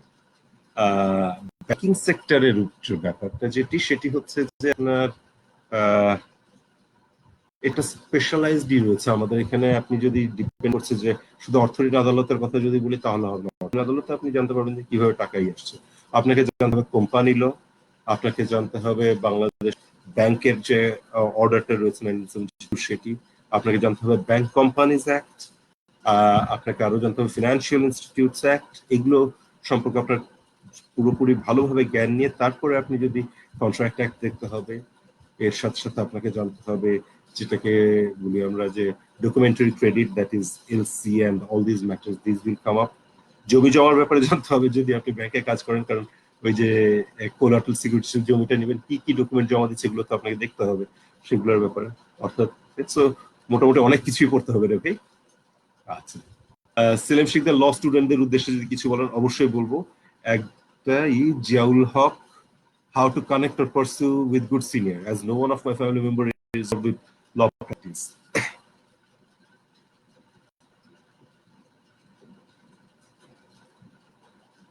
গুড সিনিয়র বলতে আপনি কি বুঝবেন? যিনি কোর্টে ভালোভাবে প্র্যাকটিস করছেন তাকে। এখন আপনি তার সাথে যে সবসময় যেটা বলি যে সবচাইতে ভালো জিনিস হচ্ছে ডাইরেক্ট তার সাথে যোগাযোগ করা। ওই কারো থ্রু দিয়ে যাওয়া হচ্ছে, আপনি যদি নিজে ডাইরেক্টলি চলে যান যে sir this is my CV, this is what it is, এইরকম ভাবে আমি এই করেছি, আমি আপনার কাজ করতে চাই, মোস্ট অফ দ্য টাইম দেখবেন যে তারা কিন্তু আপনাকে ফিরাবে। ঠিক আছে, তো best way to do that is this. আর অনেক আরেকটা জিনিস দেখবেন, আমি জানি না আপনি কোথায় পড়াশোনা করছেন, যদি প্রাইভেট ইউনিভার্সিটি, ওখানে অনেক সময় অনেকগুলোতে আমি দেখেছি যে ই হয় কি বলে আপনার sort of like law fest হয়, অনেকগুলো চেম্বার তাদের ছোট ছোট ই দিয়ে থাকে এবং সেখান থেকে আপনারা নিতে পারবেন, কি বলে যে আপনার সিভি জমা দিলে তাহলে আপনাদেরকে ডাকা হয়। তো সেটা একটা ওয়ে হতে পারে। শেখ আফরোজা আউয়াল, অনেক স্যারের আগমন, শুভেচ্ছা, স্বাগতম, থ্যাংক ইউ। একটা জিনিস এখানে বলে রাখি, শেখ আফরোজা আউয়াল আর আমি কিন্তু একসাথে ঢাকা ইউনিভার্সিটিতে সোশিয়োলজিতে পড়েছি। তো সে যখন সুযোগ পায় আমাকে ইচ্ছা করে স্যারটার এসব কথা। আকিব মাহমুদ, আইন ছাত্রদের আইনজীবী হওয়া ব্যতীত আর কোন কোন ক্ষেত্রে কাজ করার সুযোগ আছে যদি কষ্ট? This is very interesting subject point.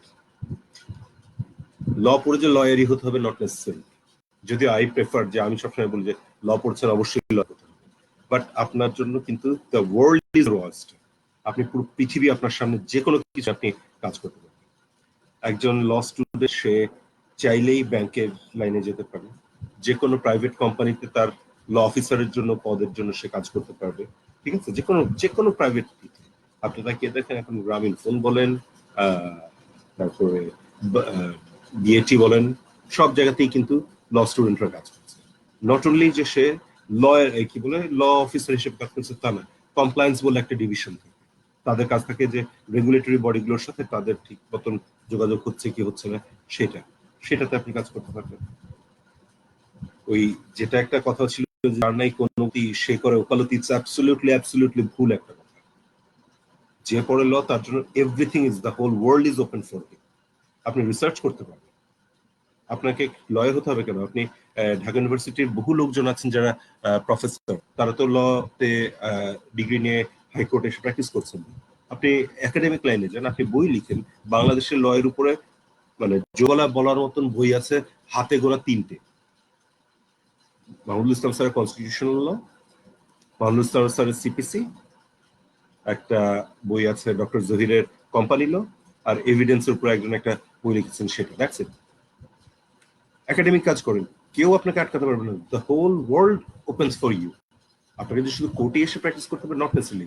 আমি চলে এসেছি বিকজ আমার একাডেমিক হওয়ার কোনো ইচ্ছা ছিল না, I always wanted to be a lawyer rather than this. So সেই হিসেবে যখন থেকে ল পড়া শুরু করেছি, একদম প্রথমে এটা বলে দিয়েছিলাম, একজনা কোয়েশ্চেন করতেন যে আমার কখন থেকে আমার ল পড়ার স্বপ্ন হয়েছিল। ভাই একটা ছোট জিনিস বলে দিই যে ল পড়ার স্বপ্নটা যেটা, সেটা হচ্ছে যে আমার ছিল না, আমার আমার বাবা মার ছিল। আমি ফিজিক্স পড়তে গেছিলাম, আমাকে জোর করে ল পড়ানো হয়েছে।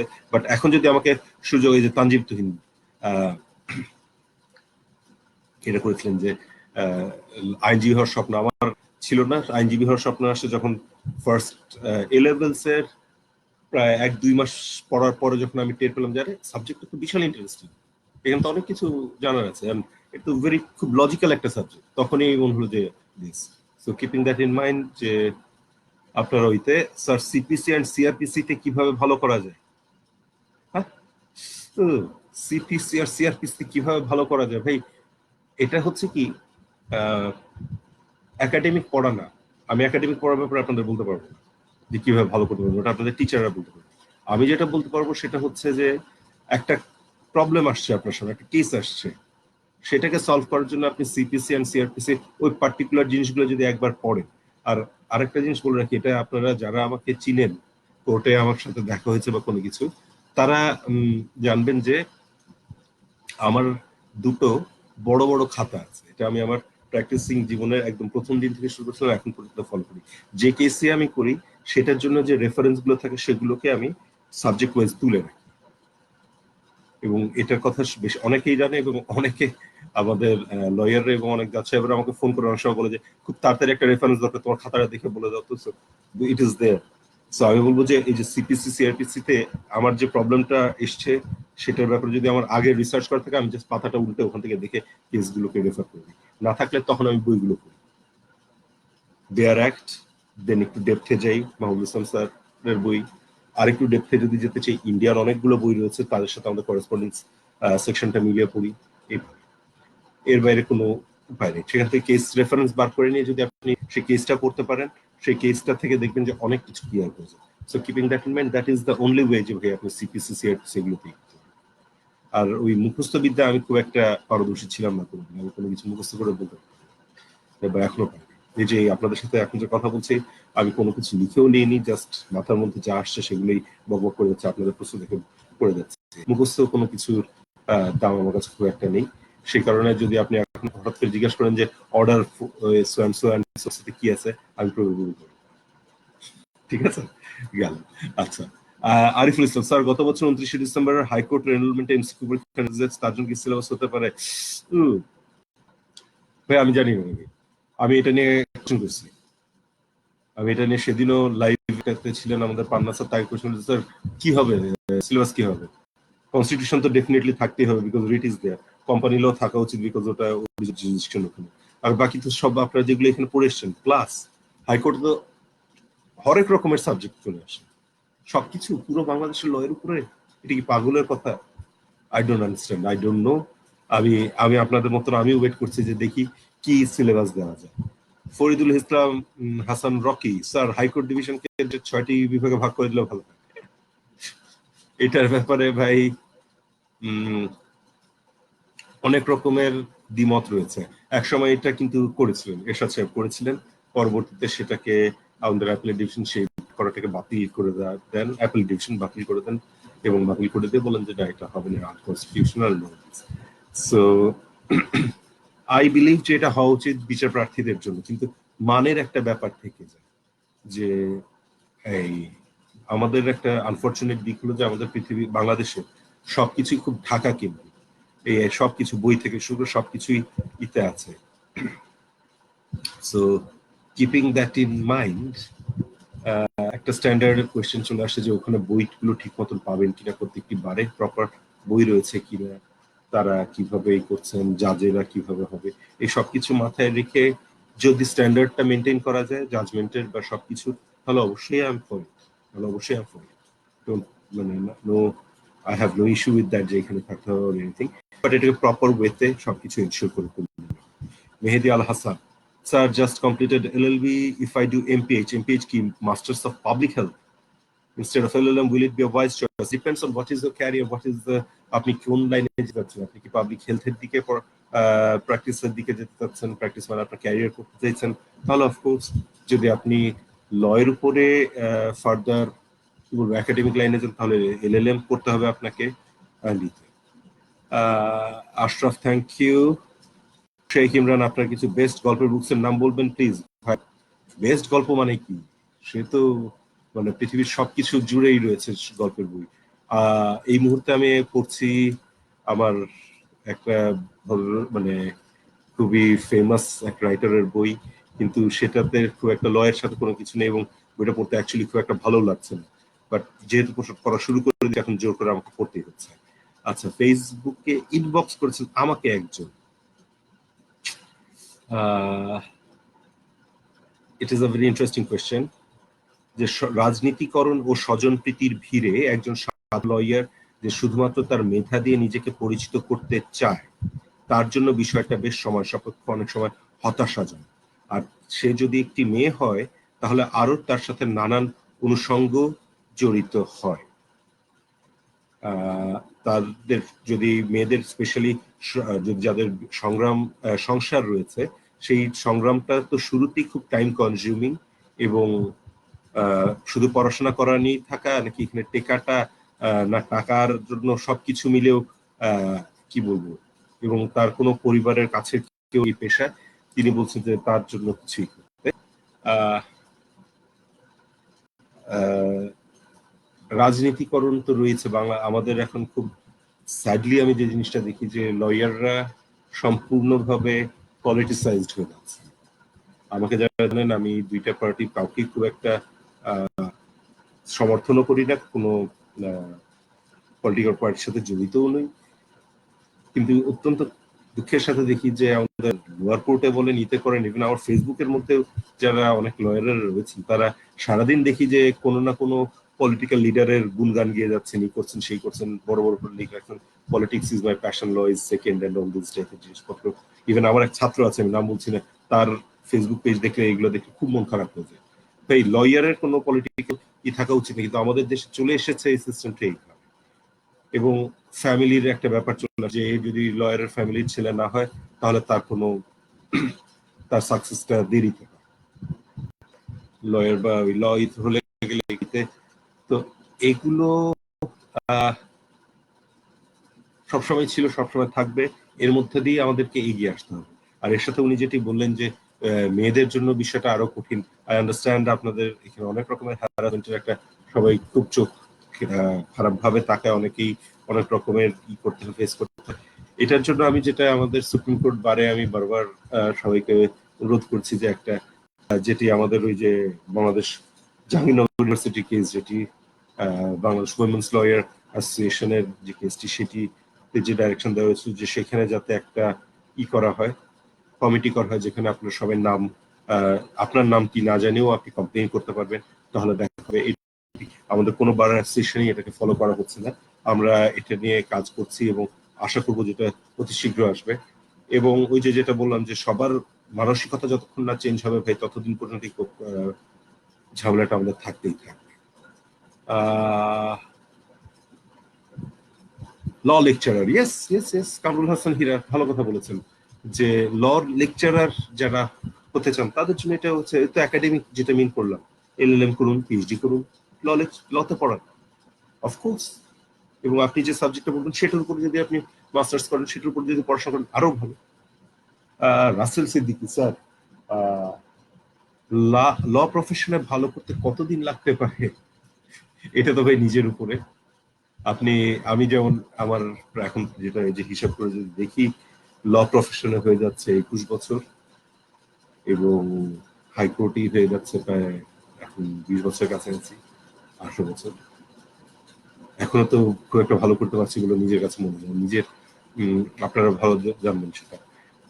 এটাতে ডিপেন্ড করছে যে আপনি আপনার মধ্যে সেই হাংরিনেসটা, সেই হাঙ্গারটা আছে কিনা, যে আমি ভালো করতে চাই, করব নো ম্যাটার হোয়াট, এইটা আপনার আছে কিনা এটার উপর ডিপেন্ড করবে। যদি থাকে তাহলে দেখবেন যে কখনোই আপনার মনে হবে না যে আপনি অ্যাকচুয়ালি ভালো করেছেন। এটা আমার সিনিয়র রফিকুল হক স্যার যেটা বলতেন যে প্রতিদিন সকালে উঠে উনি 102 কনস্টিটিউশনের যেটা রিটের আর্টিকেল সেটা পড়তেন, এবং তারপর উনি বলতেন যে প্রতিদিন নতুন লাগে রে, একটা নতুন নতুন জিনিস শিখছি। সো আমি জানি না এটাতে কতদিন লাগতে পারে।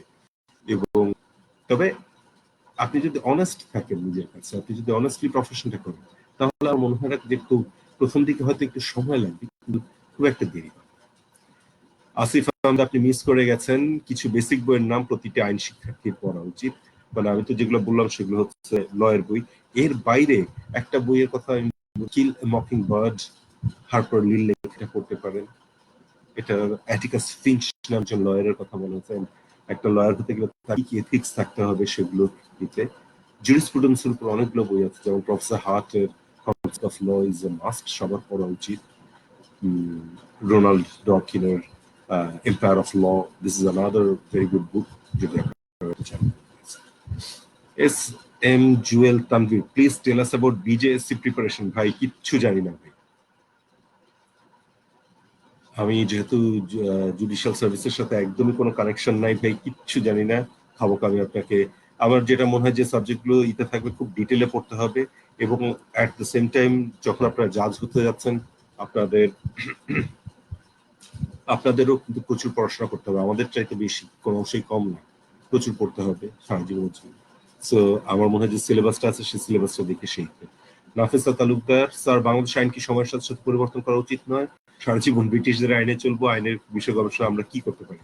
অফকোর্স ইউ সি আমাদের বেসিক যে ল, প্রসিডিউরাল যে ল গুলো, সেগুলো হচ্ছে লর্ড ম্যাকলিয়ার বানানো দিয়ে যাওয়া ব্রিটিশ পিরিয়ডে।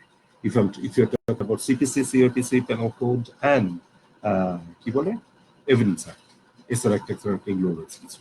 সো এরা এমন ভাবে বানিয়ে দিয়ে গিয়েছে যে আমাদের এখন পর্যন্ত আমরা কিন্তু খুব একটা পরিবর্তন করার প্রয়োজন মনে করি বা পরে না। বাট পরবর্তীতে যখন সময়ের সাথে সাথে নতুন নতুন জিনিস, এই প্রসিডিউর গুলো কিন্তু ইংল্যান্ডেও সেম, আমাদের এখানেও সেম।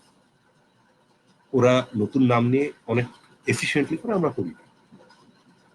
সো এই প্রসিডিউরাল ল গুলো বা যেগুলো একদম সাবস্ট্যান্টিভ ক্রিমিনাল ল এর ব্যাপারে পেনাল কোড, পেনাল কোডের বাইরে নতুন অফেন্স যেগুলো এসেছে সেগুলোর জন্য তো আমরা নতুন নতুন আইন বানিয়েছি। কিন্তু অনেকগুলো নতুন আইনও দেখা যায় যে ওই পেনাল কোডের মধ্যেই থেকে গেছে, হয়তো শাস্তিটা কম ছিল তখনকার দিনের সাথে এখনকার দিনে। সো পরিবর্তন সেটুকুই করতে হয় যেটুকু আপনার অ্যাকচুয়াল পরিবর্তনের প্রয়োজন। কিন্তু শুধু পরিবর্তন ব্রিটিশরা করে গিয়েছিল বলে আমরা ওটা আজকে মানবো না, সেটার সাথে আবার আমি একমত হতে পারি না। ব্রিটিশদের আইন তো আর না, এগুলো ব্রিটিশরা আমাদের প্রেক্ষাপটেই করেছিল। আপনি একটু আমরা অনেকগুলো সেকশন থাকে যেগুলোকে আমরা চেঞ্জ করেছি, যে এটা সময়ের সাথে সাথে এটাকে পরিবর্তন করা উচিত। আমি অলওয়েজ সেই হিসেবে আইন বিষয়ে আমরা কি করতে পারি, আপনি যে কোনো একটা সাবজেক্ট নিয়ে যোগাযোগ করতে পারেন বিভিন্ন ইউনিভার্সিটির সাথে, যে আপনি এটার উপরে পড়াশোনা করতে, রিসার্চ করতে, তারা হয়তো আপনাকে হেল্প করবে। যেটা বললাম যে অনেকগুলো চেম্বার রয়েছে, তারপরে কিছু কিছু এনজিও রয়েছে, দ্যাট ইজ ব্লাস্ট রয়েছে, আইন ও সালিশ কেন্দ্র রয়েছে, মহিলা আইন রয়েছে। এদের কাছে যদি আপনি যান দেখবেন যে তারা প্রচুর রিসার্চের কাজে লোকজনকে দেয়। সো আপনি যদি চান তাদের সাথে যোগাযোগ করতে পারেন। বিভিন্ন চেম্বার যারা পাবলিক ইন্টারেস্ট লিটিগেশন করে তাদের সাথে যোগাযোগ করতে পারেন, যারা বিভিন্ন ইন্টারনেট তাদের সাথে যোগাযোগ করতে পারেন। তারা অবশ্যই অবশ্যই আপনাদেরকে হেল্প করবে। তারপর অর্ণব, সারা বাংলাদেশের প্রেক্ষাপটে অ্যাডমিরালটি প্র্যাকটিস ও ম্যারিটাইম লয়ের ফিল্ডগুলো নিয়ে বাংলাদেশে একটাই কোর্ট আছে অ্যাডমিরালটির জন্য, আমাদের হাইকোর্টে, যেটা কোম্পানি বেঞ্চ। সেখানে আমরা অল্প স্বল্প কেস করি ওখানে, কিন্তু এটা যেটা সেটা হচ্ছে যে এটা প্র্যাকটিসে খুব অ্যাবসলিউটলি যে সিভিল কোর্টের যে প্র্যাকটিসের যে সিস্টেম সেটাই ওখানে ফলো করতে হয় with the new admiralty act and এটাতে ডিটেইলে যদি বলতে যাই তাহলে অনেক সময় হয়ে যাবে। Admiralty practice is very interesting practice, believe me, প্রচুর যে কাজ করার স্কোপ রয়েছে। আচ্ছা, রাফেল মিনা, মেহেদি মিনা, আসসালামু আলাইকুম আসসালাম। ফাহিদ হাসান, বার কাউন্সিল সনদ পাওয়ার বিষয়ে পরামর্শ চাচ্ছি, কে দিবেন, পাস করবেন? বাংলাদেশের টটলা পাস হওয়ার কোনো সম্ভাবনা নেই। Interesting point Syed তামিদ Hossain. টটলা করে আমি সবসময় আমার যেটা একটা যে টেলিভিশনের প্রোগ্রাম আমি আইন কানুন, ওখানে আমি সবসময় বলি যে বাংলাদেশের টটলাটা হওয়া খুবই জরুরি, খুবই জরুরি। এবং একটা ইন্টারেস্টিং হিস্ট্রিক্যাল ফ্যাক্ট বলে যে ভদ্রলোকের নাম বারবার হচ্ছে লর্ড ম্যাকলিয়ে, যিনি আমাদের সিপিসি আর সিআরপিসি ড্রাফট করে গিয়েছিলেন, সেই ভদ্রলোক একটা টর্ট ল ড্রাফট করেছিলেন। ব্রিটিশ পার্লামেন্টে ওইটা যখন উত্থাপিত হয়েছিল আমাদের এই সাবকন্টিনেন্টে ওটাকে পাশ করানোর জন্য, তখন সামহাও এটা একবার মুলতুবি হয়ে যায় এবং এটাকে আর কখনো পরবর্তীতে তোলা হয়নি।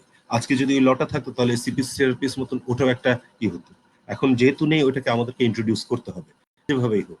আপনারা দেখেছেন হাইকোর্টে বিভিন্ন সময় তারা চেষ্টা করছেন হাইকোর্টের থ্রু দিয়ে আসার, বাট আই ডোন্ট বিলিভ যে এটা হাইকোর্টের, এটাতে হাইকোর্ট না, এটা যেহেতু অনেক এভিডেন্সিয়ারি ব্যাপার থাকে, এটা ডিস্ট্রিক্ট কোর্টে আসা উচিত।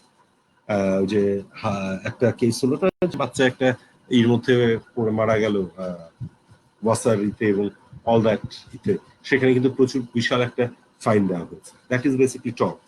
দেন মিশুক মুনির এবং তারেক মাসুদের মারা যাওয়াতে যে দেওয়া হয়েছে, ফাইন দেওয়া হয়েছে, that is also comes on the tortious liabilities and all this. So এর আস্তে আস্তে চেঞ্জ হচ্ছে। একটা ইন্টারেস্টিং জিনিস বলে রাখি যে আগামী 7 তারিখে ইন অল প্রবাবিলিটি, একটু যদি আমার প্রোফাইলে রাখেন, যে আমরা একটা ওয়েবিনার করছি এক্স্যাক্টলি অন দিস পয়েন্ট, যে how tort law should be introduced in Bangladesh, সেটা নিয়ে একটা করছি। যদি আপনারা সেটা দেখতে চান তাহলে I will be very happy যদি আপনারা ওইটাতে জয়েন করেন। ওটা উকিল নামে, UQEEL নামে একটা ফেসবুক প্ল্যাটফর্ম আছে, সেখান থেকে আমরা করবো। যদি ওটা দেখেন তাহলে দেখবেন যে হয়তো you will be getting more ideas. Faridul Hasan Rocky sir, করোনার কারণে নিম্ন আদালত বন্ধ, নিম্ন আদালত ভার্চুয়াল কোর্ট চালু করার সম্ভাবনা কি আছে? অবশ্যই। ই জুডিশিয়ারি যদি বলি, জুডিশিয়ারি বলতে শুধুমাত্র হাইকোর্ট সুপ্রিম কোর্ট বুঝায়, অ্যাপিলেট ডিভিশন বুঝায়, ম্যাজিস্ট্রেট কোর্ট থেকে শুরু করে আপিল বিভাগ পর্যন্ত। সো যতক্ষণ না পর্যন্ত ভার্চুয়াল কোর্টের হচ্ছে, লোয়ার কোর্টের সবার জন্য ব্যবস্থা হচ্ছে, ততদিন পর্যন্ত এটা হবে না, সম্ভব না। ট্রেনিং এর ব্যবস্থা আমাদের supreme court judicial reform committee রয়েছে, তারা একটা দিয়েছেন ইউএনডিপি থেকে, আস্তে আস্তে এখন সব জাজদেরকে আগে ট্রেন দেওয়া হচ্ছে, তারপরে আমাদের যে সাজেশন রয়েছে সেই হিসেবে লয়ারদেরকেও ট্রেনিং দেওয়া হবে, এবং সেই ট্রেনিং দিয়েই আমরা আই হোপ যে ভার্চুয়াল কোর্টটা শুরু হবে। কারণ ভার্চুয়াল কোর্ট বললেই যে এরকম ফেসবুকে লাইভ করা তা না, কিন্তু বা ফেসবুক প্যাসেঞ্জার না, এখানে অনেক রকমের জিনিসপত্র আসবে, সেগুলো সব আমাদেরকে দেখতে হবে। ঠিক আছে। হামিদুল ইসলাম, বার কাউন্সিলের রিটেন পরীক্ষায় ভালো করার জন্য উপদেশ দিবেন। ওই যেটা বললাম, ড্রাফটিং শিখতে হবে রে ভাই। ড্রাফটিং যদি শিখতে না পারেন তাহলে তো লাভ নেই। ড্রাফটিং শিখতে হবে, লটাকে অ্যানালাইজ করা শিখতে হবে, ঘটনাটাকে পড়ে বুঝে শিখতে হবে, এগুলা করেন। এন্ড আমি যেটা, আপনি যদি একটু প্রথম দিকে চলে যান তাহলে দেখবেন যে আমি বলেছি আপনারা ড্রাফট করে যদি এই law students lawyers and law students অ্যাসোসিয়েশনের পেজে পাঠিয়ে দেন, রাসেল আমার কাছে পাঠিয়ে দেবে, আমি অবশ্যই আপনাদেরকে হেল্প করবো। স্যার, অ্যাডভোকেটরা যদি বারাট ল করে তারপর কি আবার বাংলাদেশে বার কাউন্সিল এক্সাম দিতে হয়, নাকি ডাইরেক্ট হাইকোর্টে প্র্যাকটিস করতে হবে? অ্যাডভোকেট তো হয়ে গেছেন, অ্যাডভোকেট হয়ে গেলে মিতুল খন্দকার, আপনি যদি অ্যাডভোকেট হয়ে যান তাহলে আপনাকে আর বার কাউন্সিল পরীক্ষা দিতে হবে না। উল্টো, বরং আপনি ওই অ্যাডভোকেট না হয়ে এই ইংল্যান্ডে যে ব্যারিস্টার হয়ে এসেছেন, এলএলবি করে এসেছেন, সবকিছু করে এসেছেন, কিন্তু আপনি হননি, তখন আপনাকে অবশ্যই পরীক্ষা দিতে হবে। বাট আপনি যদি একবার অ্যাডভোকেট হয়ে যান তাহলে তো আপনাকে আর কি বলে, বার কাউন্সিল এক্সাম দিতে হবে। হাইকোর্টে এনরোলমেন্টের জন্য ইয়েস, অবশ্যই। যদি আপনি শুধু বার কাউন্সিলে এনরোল হয়ে যান, হাইকোর্টে এনরোল হয়ে থাকেন, তাহলে অবশ্যই আপনাকে হাইকোর্টের এনরোলমেন্ট এক্সাম দিতে হবে। ঠিক আছে।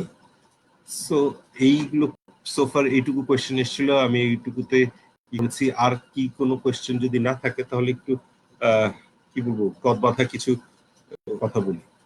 যেটা বলছিলাম যে বই পড়তে হবে, যে বই পায়, সে শরৎচন্দ্রের থেকে রবীন্দ্রনাথ থেকে, রবীন্দ্রনাথ তো অবশ্যই পরিচিত আমাদের সবার ভাষাগত যোগ্যতা অর্জনের জন্য রবীন্দ্রনাথ, নজরুল, কাজী নজরুল ইসলাম রয়েছে, জীবনানন্দ দাশ রয়েছে, কবিতাও যদি পড়েন, হুমায়ুন আহমেদ পড়েন, দেখবেন যে কি সুন্দর সাবলীল ভাষা লিখে গেছেন।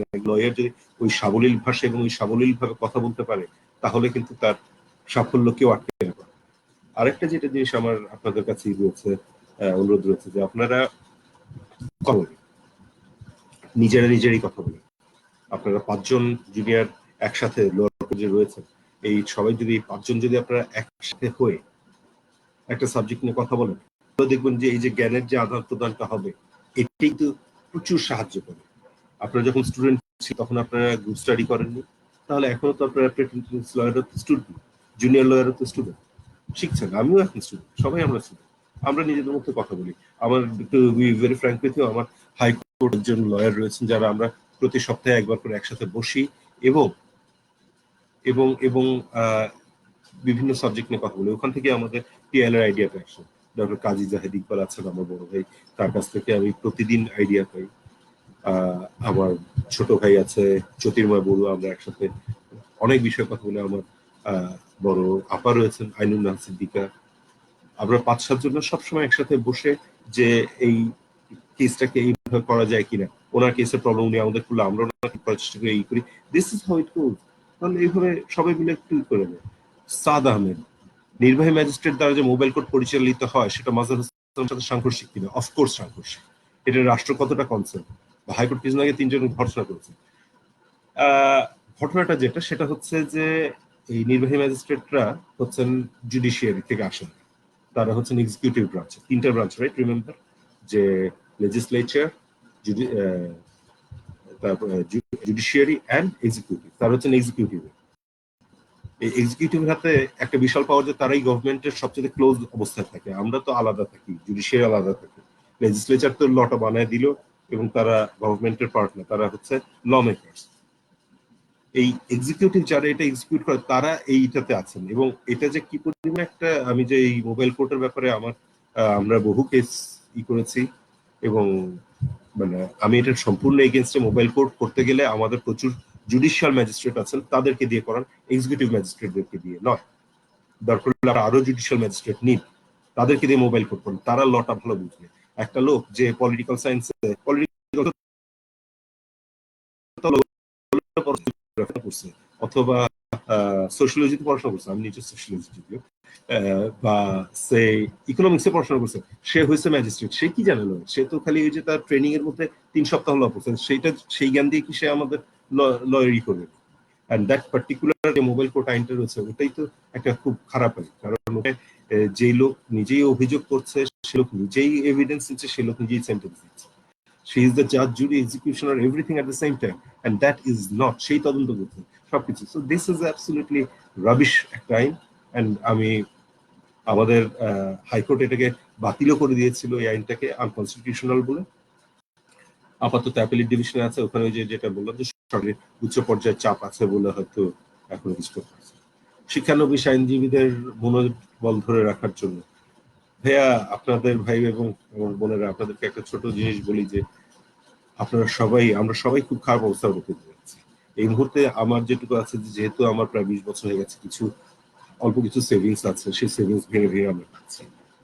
যারা 5 বছর ধরে প্র্যাকটিস করছেন তাদের হয়তো 1 মাস চলার মতন ক্ষমতা ছিল, এখন আস্তে আস্তে তাদের টান পড়ছে। তাদেরকে দেখার জন্য চলে এসছে আমাদের বার অ্যাসোসিয়েশন নিয়ে এসছে।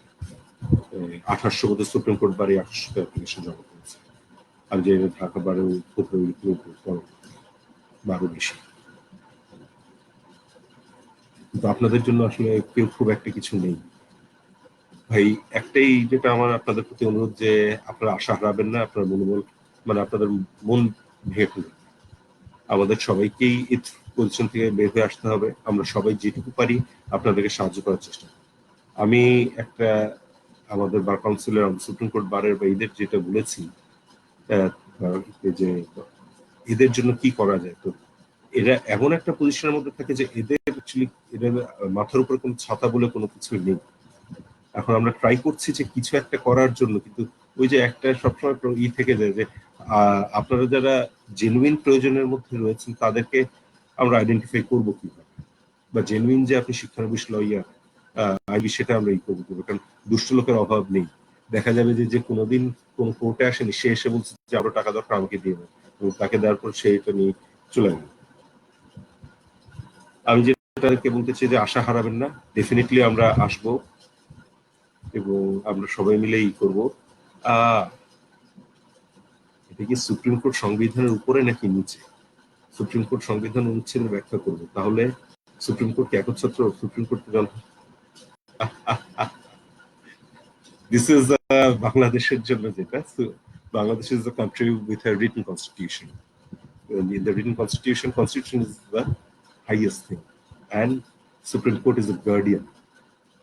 They are the guardians of it. ঠিক আছে, একচ্ছত্র ক্ষমতা না, তাদেরকে জাজ হিসেবে দেওয়া হচ্ছে, এবং তারা ডাইরেক্টলি তো সুপ্রিম কোর্টে কি অ্যাপিলেট ডিভিশনে তার ডাইরেক্টলি যাচ্ছেন বা হাইকোর্টে তাদেরই হচ্ছে। সো জনগণের দ্বারা নির্বাচিত সুপ্রিম কোর্টের জাজ, এটা এক কথায় আমেরিকাতেও না, আমেরিকাতেও তাই, সরি আমেরিকাতে হচ্ছে আপনার যদি আপনি ওই যে ওদের বিভিন্ন ডিস্ট্রিক্ট বেঞ্চ গুলো যেগুলো রয়েছে সেগুলোতে যদি সার্কিট কোর্টে যদি চান, সেখানে হয়তো পাবলিকের দিতে হয়, যে তারা জানে তাদের এলাকার ইটি কি। বাট তারপরে যেটা আপনার ফেডারেল কোর্ট বলেন বা আপনি আমেরিকান সুপ্রিম কোর্ট বলেন, সেখানে ডাইরেক্ট প্রেসিডেন্টের দ্বারা পৃথিবীর কোথাওই নেই দেবে। ঠিক আছে। রিয়াজ হুসেন, আসসালামু আলাইকুম স্যার, আমি বিশ্ববিদ্যালয়ের আইন বিভাগের ছাত্র, আইনজীবী হয়ে ব্যক্তিগত সমাবেশ ক্ষেত্রে এই বিষয়ে প্রথমে very good, this is an interesting question. Riaz, আপনাকে ধন্যবাদ। রিয়াজ যে প্রশ্নটি করেছেন, যে আমার সিনিয়র একটা আমাদের একটা ইটা রয়েছে, সিনিয়র আমাকে শিখিয়েছেন যে don't run after money, money will run after you. Don't run after money, এটা বলা খুব সহজ, কিন্তু আপনার ফ্যামিলি থাকতে হবে, এটা সেদিন পান্না স্যার বলছেন যে ল প্রফেশনটা আসলে খুব একটা এমন এই রয়্যাল প্রফেশন, যে এখানে গরিব মানুষদের, গরিব বলতে আমি মিন করছি যে যদি সচ্ছল না থাকেন অর্থকর হিসেবে, তাহলে আসাটা কঠিন। I don't agree with that, I don't, এটা স্যার বলছিলেন বটে, বাট রান আফটার মানির সাথে আই এগ্রি করি, যে ডোন্ট রান আফটার ইট। আপনি যদি পড়াশোনা করে যদি অনেস্টলি প্র্যাকটিস করতে থাকেন, of course you will see that one day cases will continue. LLB পাশ করার পরে আপনার যে বিষয়ে মনোযোগ করা উচিত সেটা হচ্ছে যে আপনি কি হতে চান ফার্স্ট ঠিক করেন। যদি আপনি লয়ার হতে চান, তাহলে অ্যাডভোকেট হতে চান, তাহলে আপনি কিভাবে সেটা হওয়া যায়, আপনি কোর্টে যে প্রত্যেকটা কেস ফলো করেন, নিজে নিজে প্র্যাকটিস শুরু করেন, নিজে নিজে মানে অ্যাজ প্র্যাকটিস করা বলতেন যে ল প্র্যাকটিস, লেখা, কোর্টের সামনে কিভাবে কথা বলছে, আস্তে আস্তে এগুলো হবে। একজনা একটা ইন্টারেস্টিং জিনিস বলেছেন, losers pay the cost, Parvez Rahman. এটা আমাদের সিপিসি এর লটা খুব শেখেলে, yes I agree to you. এখানে কস্ট যদি ইনভলভ করা যায়, যে আপনি ঠিক আছে একদিন টাইম নিতে চাচ্ছেন প্রথমবারে যদি যখন আপনি সময় নিচ্ছেন তখন হয়তো আপনি 5,000 টাকা দিলে দেখবেন কত কিভাবে কমে আসবে। এবং এই কস্টটা লয়ারের পকেট থেকেও দিতে হইতে পারে যদি লয়ারের কারণে সময় হয়, এবং যদি আপনি বলেন যে কিনা ক্লায়েন্টের কাছে দিতে পারে যে ক্লায়েন্টের কারণে সময় হয়, দেখবেন কত ড্রাস্টিক্যালি এই টাইম কনজিউমশনটা কমে আসবে। কস্ট নিডস টু বি কি বলবো ইন্ট্রোডিউসড, বাট এটা হচ্ছে না। যারা আমাদের ল মেকাররা আছেন তারা যদি সেটা করেন তাহলে আমরা এটাতে আসতে পারবো। আসিফ আহমেদ স্যার, এইরকম মাঝে মাঝে আপনার বক্তব্য শুনতে চাই। আচ্ছা, হোপফুলি ভাই চেষ্টা করবো আসার। Why BPPTC exam is so difficult for Asian students? It's not really. I don't think it is. I don't think it is. I have someone like me যে সম্পূর্ণ বাংলা মিডিয়াম থেকে পড়াশোনা করে পাশ করে ব্যারিস্টার হয়ে আসতে পারে, তাহলে ভাই আপনারা পারবেন না কেন? এটা ডিপেন্ড করছে যে আপনি কিভাবে অ্যাপ্রোচ করছেন। রিফাত, রিফাত, ডোমেস্টিক ভায়োলেন্স আর রিলেটেড ম্যাটারগুলোকে ভার্চুয়াল কোর্টের আন্ডারে নিয়ে আসার ব্যাপারে আপনি কতটুকু সম্মতি প্রদান করছেন একটু বলবেন? একটা জিনিস যেটা আমি আপনাদেরকে বলি, গত 4 দিন আগে ইন্ডিয়ান বারের ইন্ডিয়ান সুপ্রিম কোর্ট বারের প্রেসিডেন্ট একটা চিঠি লিখেছেন তাদের চিফ জাস্টিসের কাছে, সেই যে এখন এখানে একটা আমাদের এক্সট্রাঅর্ডিনারি সিচুয়েশন দাঁড়িয়েছে, সেই কারণে আপনারা এই ভার্চুয়াল কোর্ট বাই করছেন। বাট যখন লকডাউন উঠে যাবে, যখন এভরিথিং উইল বিকাম নর্মাল, তখন যদি আপনারা এই ভার্চুয়াল কোর্ট রাখার চিন্তা করেন তাহলে এটা সম্পূর্ণ ভুল হবে। কারণ লয়াররা, জাজেরা সবাই ট্রেন না, সবার কাছে সেই একই ফ্যাসিলিটি নেই। যতক্ষণ না পর্যন্ত ইনফ্রাস্ট্রাকচারাল ফ্যাসিলিটিস আসবে, যতক্ষণ পর্যন্ত সব লয়াররা হবে, যতক্ষণ পর্যন্ত যতক্ষণ পর্যন্ত জাজেরা ট্রেন না হবে, ততক্ষণ পর্যন্ত যাতে এটা না করে। এটা ইন্ডিয়াতেই বলছে, আমাদের দেশে তো সেম জিনিস। শুধুমাত্র ডোমেস্টিক ভায়োলেন্সের ক্ষেত্রে কেন, যে কোনো ক্ষেত্রেই এটার আন্ডারে আনতে গেলে এই ট্রেনিং গুলো প্রয়োজন।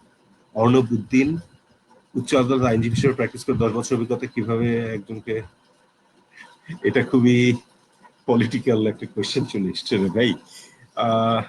এক সময় তো এভাবেই, সবসময় এভাবেই হয়ে এসেছিল, তখন তো এই কোয়েশ্চেন গুলো উঠেনি যে জাজদের কি অবস্থা না অবস্থা, এখন এগুলো উঠছে। তো দেখা যাক, এটা যেহেতু এটা একটা কেসের ব্যাপারে সেগুলো দেখা যাক কি হয়। রিফাত আবার করেছেন, সিভিল এবং ক্রিমিনাল দুটি বিষয়ে কনফিউজ, দুইটি আমার ভালো লাগে। যদি কোর্ট প্র্যাকটিসে যাই তাহলে এটাতেই কি প্র্যাকটিস করা উচিত নাকি যে কোনো একটা? আরে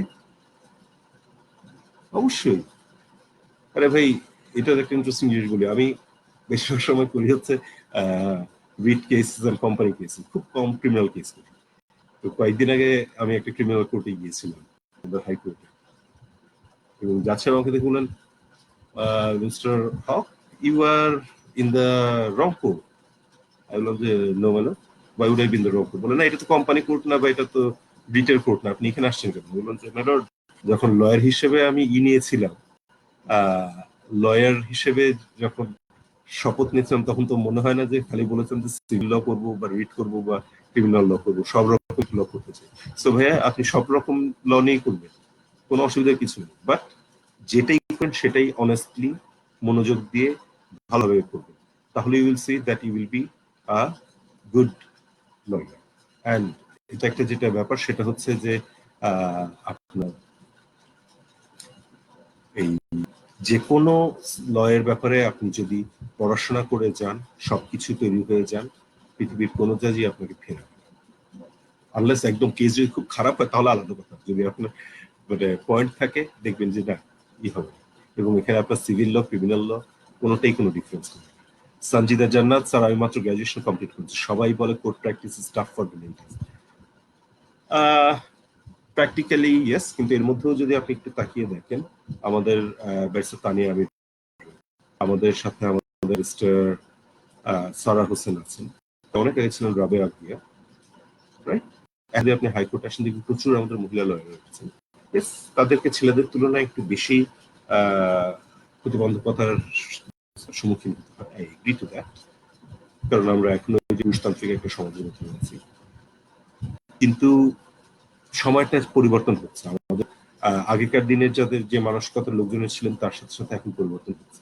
আগে তো আমাদের হাইকোর্টে কোনো মহিলা জাজও ছিল, সো আপনি মহিলা ছিলেন, এখন তো হয়েছে তারা করছেন। সো আস্তে আস্তে সময়টা কাটছে। আর অন্য যে রকমের যেটা যে আগে বলছিলাম যে একটা কমপ্লেন শোনা যায় হ্যারাসমেন্ট, এর সাথে সাথে একটা যেটা ব্যাপার থাকে মেয়েদের ফ্যামিলির একটা ব্যাপার থাকে, বাচ্চারা জিনিস থাকে, তো you guys have to figure it out যে ব্যালেন্সটা কিভাবে করতে হবে। এটা ইন্ডিভিজুয়াল প্রত্যেক উপরে ডিপেন্ড করে। আমি যেভাবে আমার পরিচিত যেভাবে ব্যালেন্স করে সেভাবে তো আপনি করবেন বা করবেন না, এটা ব্যাপারে একটু দেখেই করতে হয় সেই। So keeping that in mind, I would say যে অফকোর্স, কিন্তু আপনাদের জন্য যেমন টাফ, ছেলেদের জন্য ইকুয়ালি টাফ, এক্সেপ্ট আপনাদেরটা একটু tougher because of the harassment thing and that. So ওইটার ব্যাপারে আমরা চেষ্টা করছি কত তাড়াতাড়ি পারি একটু উন্নত করার জন্য। লোকজনের দৃষ্টিভঙ্গি পরিবর্তন হচ্ছে, এখন আগের মতো না কনজারভেটিভ নেই। সো সবকিছু মাথায় রেখে যদি আমরা করতে পারি। রকি, ফরিদ হাসান রকি, সারা দেশে অনেক জেলাতে পরিবেশ আদালত, ল্যান্ড সার্ভে ট্রাইব্যুনাল, এলএসটি তো সব জায়গাতে করতে বলা হলো। এখন দেখা যাক কি হয়। পরিবেশ আদালত থাকাটা খুবই জরুরি। এটা তো বোধহয় আইন দিয়েই করা আছে যে প্রত্যেকটা ডিস্ট্রিক্ট জাজ কোর্টে থাকতে হবে। এখন তো যদি তৈরি না হয়ে থাকে সেটার ব্যাপারে, যেটা নাই সেটা নিয়ে একটু কমপ্লেন করার পরে তারপর আমরা হাইকোর্টে হয়তো করতে পারি। তো ভাইরা সবাই আমি প্রায় 1 ঘন্টা 16 মিনিট দেখতেছি আপনাদের সামনে বিভিন্ন মানে যা বলতে চেয়েছিলাম সেগুলো বাইরে আপনাদের কোয়েশ্চেন গুলো তো দিদি কেটে গেল। আশা করি if it helped you in the slightest way, I will be very happy and I will consider myself fortunate and lucky that I could have helped you in any way. So আমি যেগুলো বললাম সেগুলো যদি আপনারা একটু মাথায় রাখেন, যাদের রিটারি আছে তারা যদি ড্রাফট করে এখানে পাঠিয়ে দেন, আর আমার সাথে কানেক্ট থাকলে ডাইরেক্ট আমাকে পাঠিয়ে দেন, of course I will come and help you and check you. And keeping that in mind, I want to thank again Russell and Bangladesh Lawyers and Law Students Association. They have given me this platform to come and have an interactive talk with you guys. আপনার সাথে যে কথা বলতে পেরে আমার নিজেরই খুবই ভালো লাগলো। আই হোপ আপনার সবাই ভালো থাকবে। ভাই যারা শিক্ষানবিশ আছেন একটু করে দাঁতে দাঁত চিপে আর 15টা দিন সময় কাটান ভাইয়া। We will be back. We will again practice in the court. আপনাদের সবার ব্যাপারে আমরা will definitely take steps. তো আপনাদেরও আমাদের সাথে একই অবস্থা, বিকজ আজকে আপনি শিক্ষানবিশ, আলোকে will be my colleague. একসময় আমি নিজেও শিক্ষানবিশ ছিলাম। I understand what you guys are going through. হতাশ হবেন না, ইনশাল্লাহ আমরা কিছু করতে পারবো। এই নোটে আজকে এখানে আমি শেষ করি। Thank you.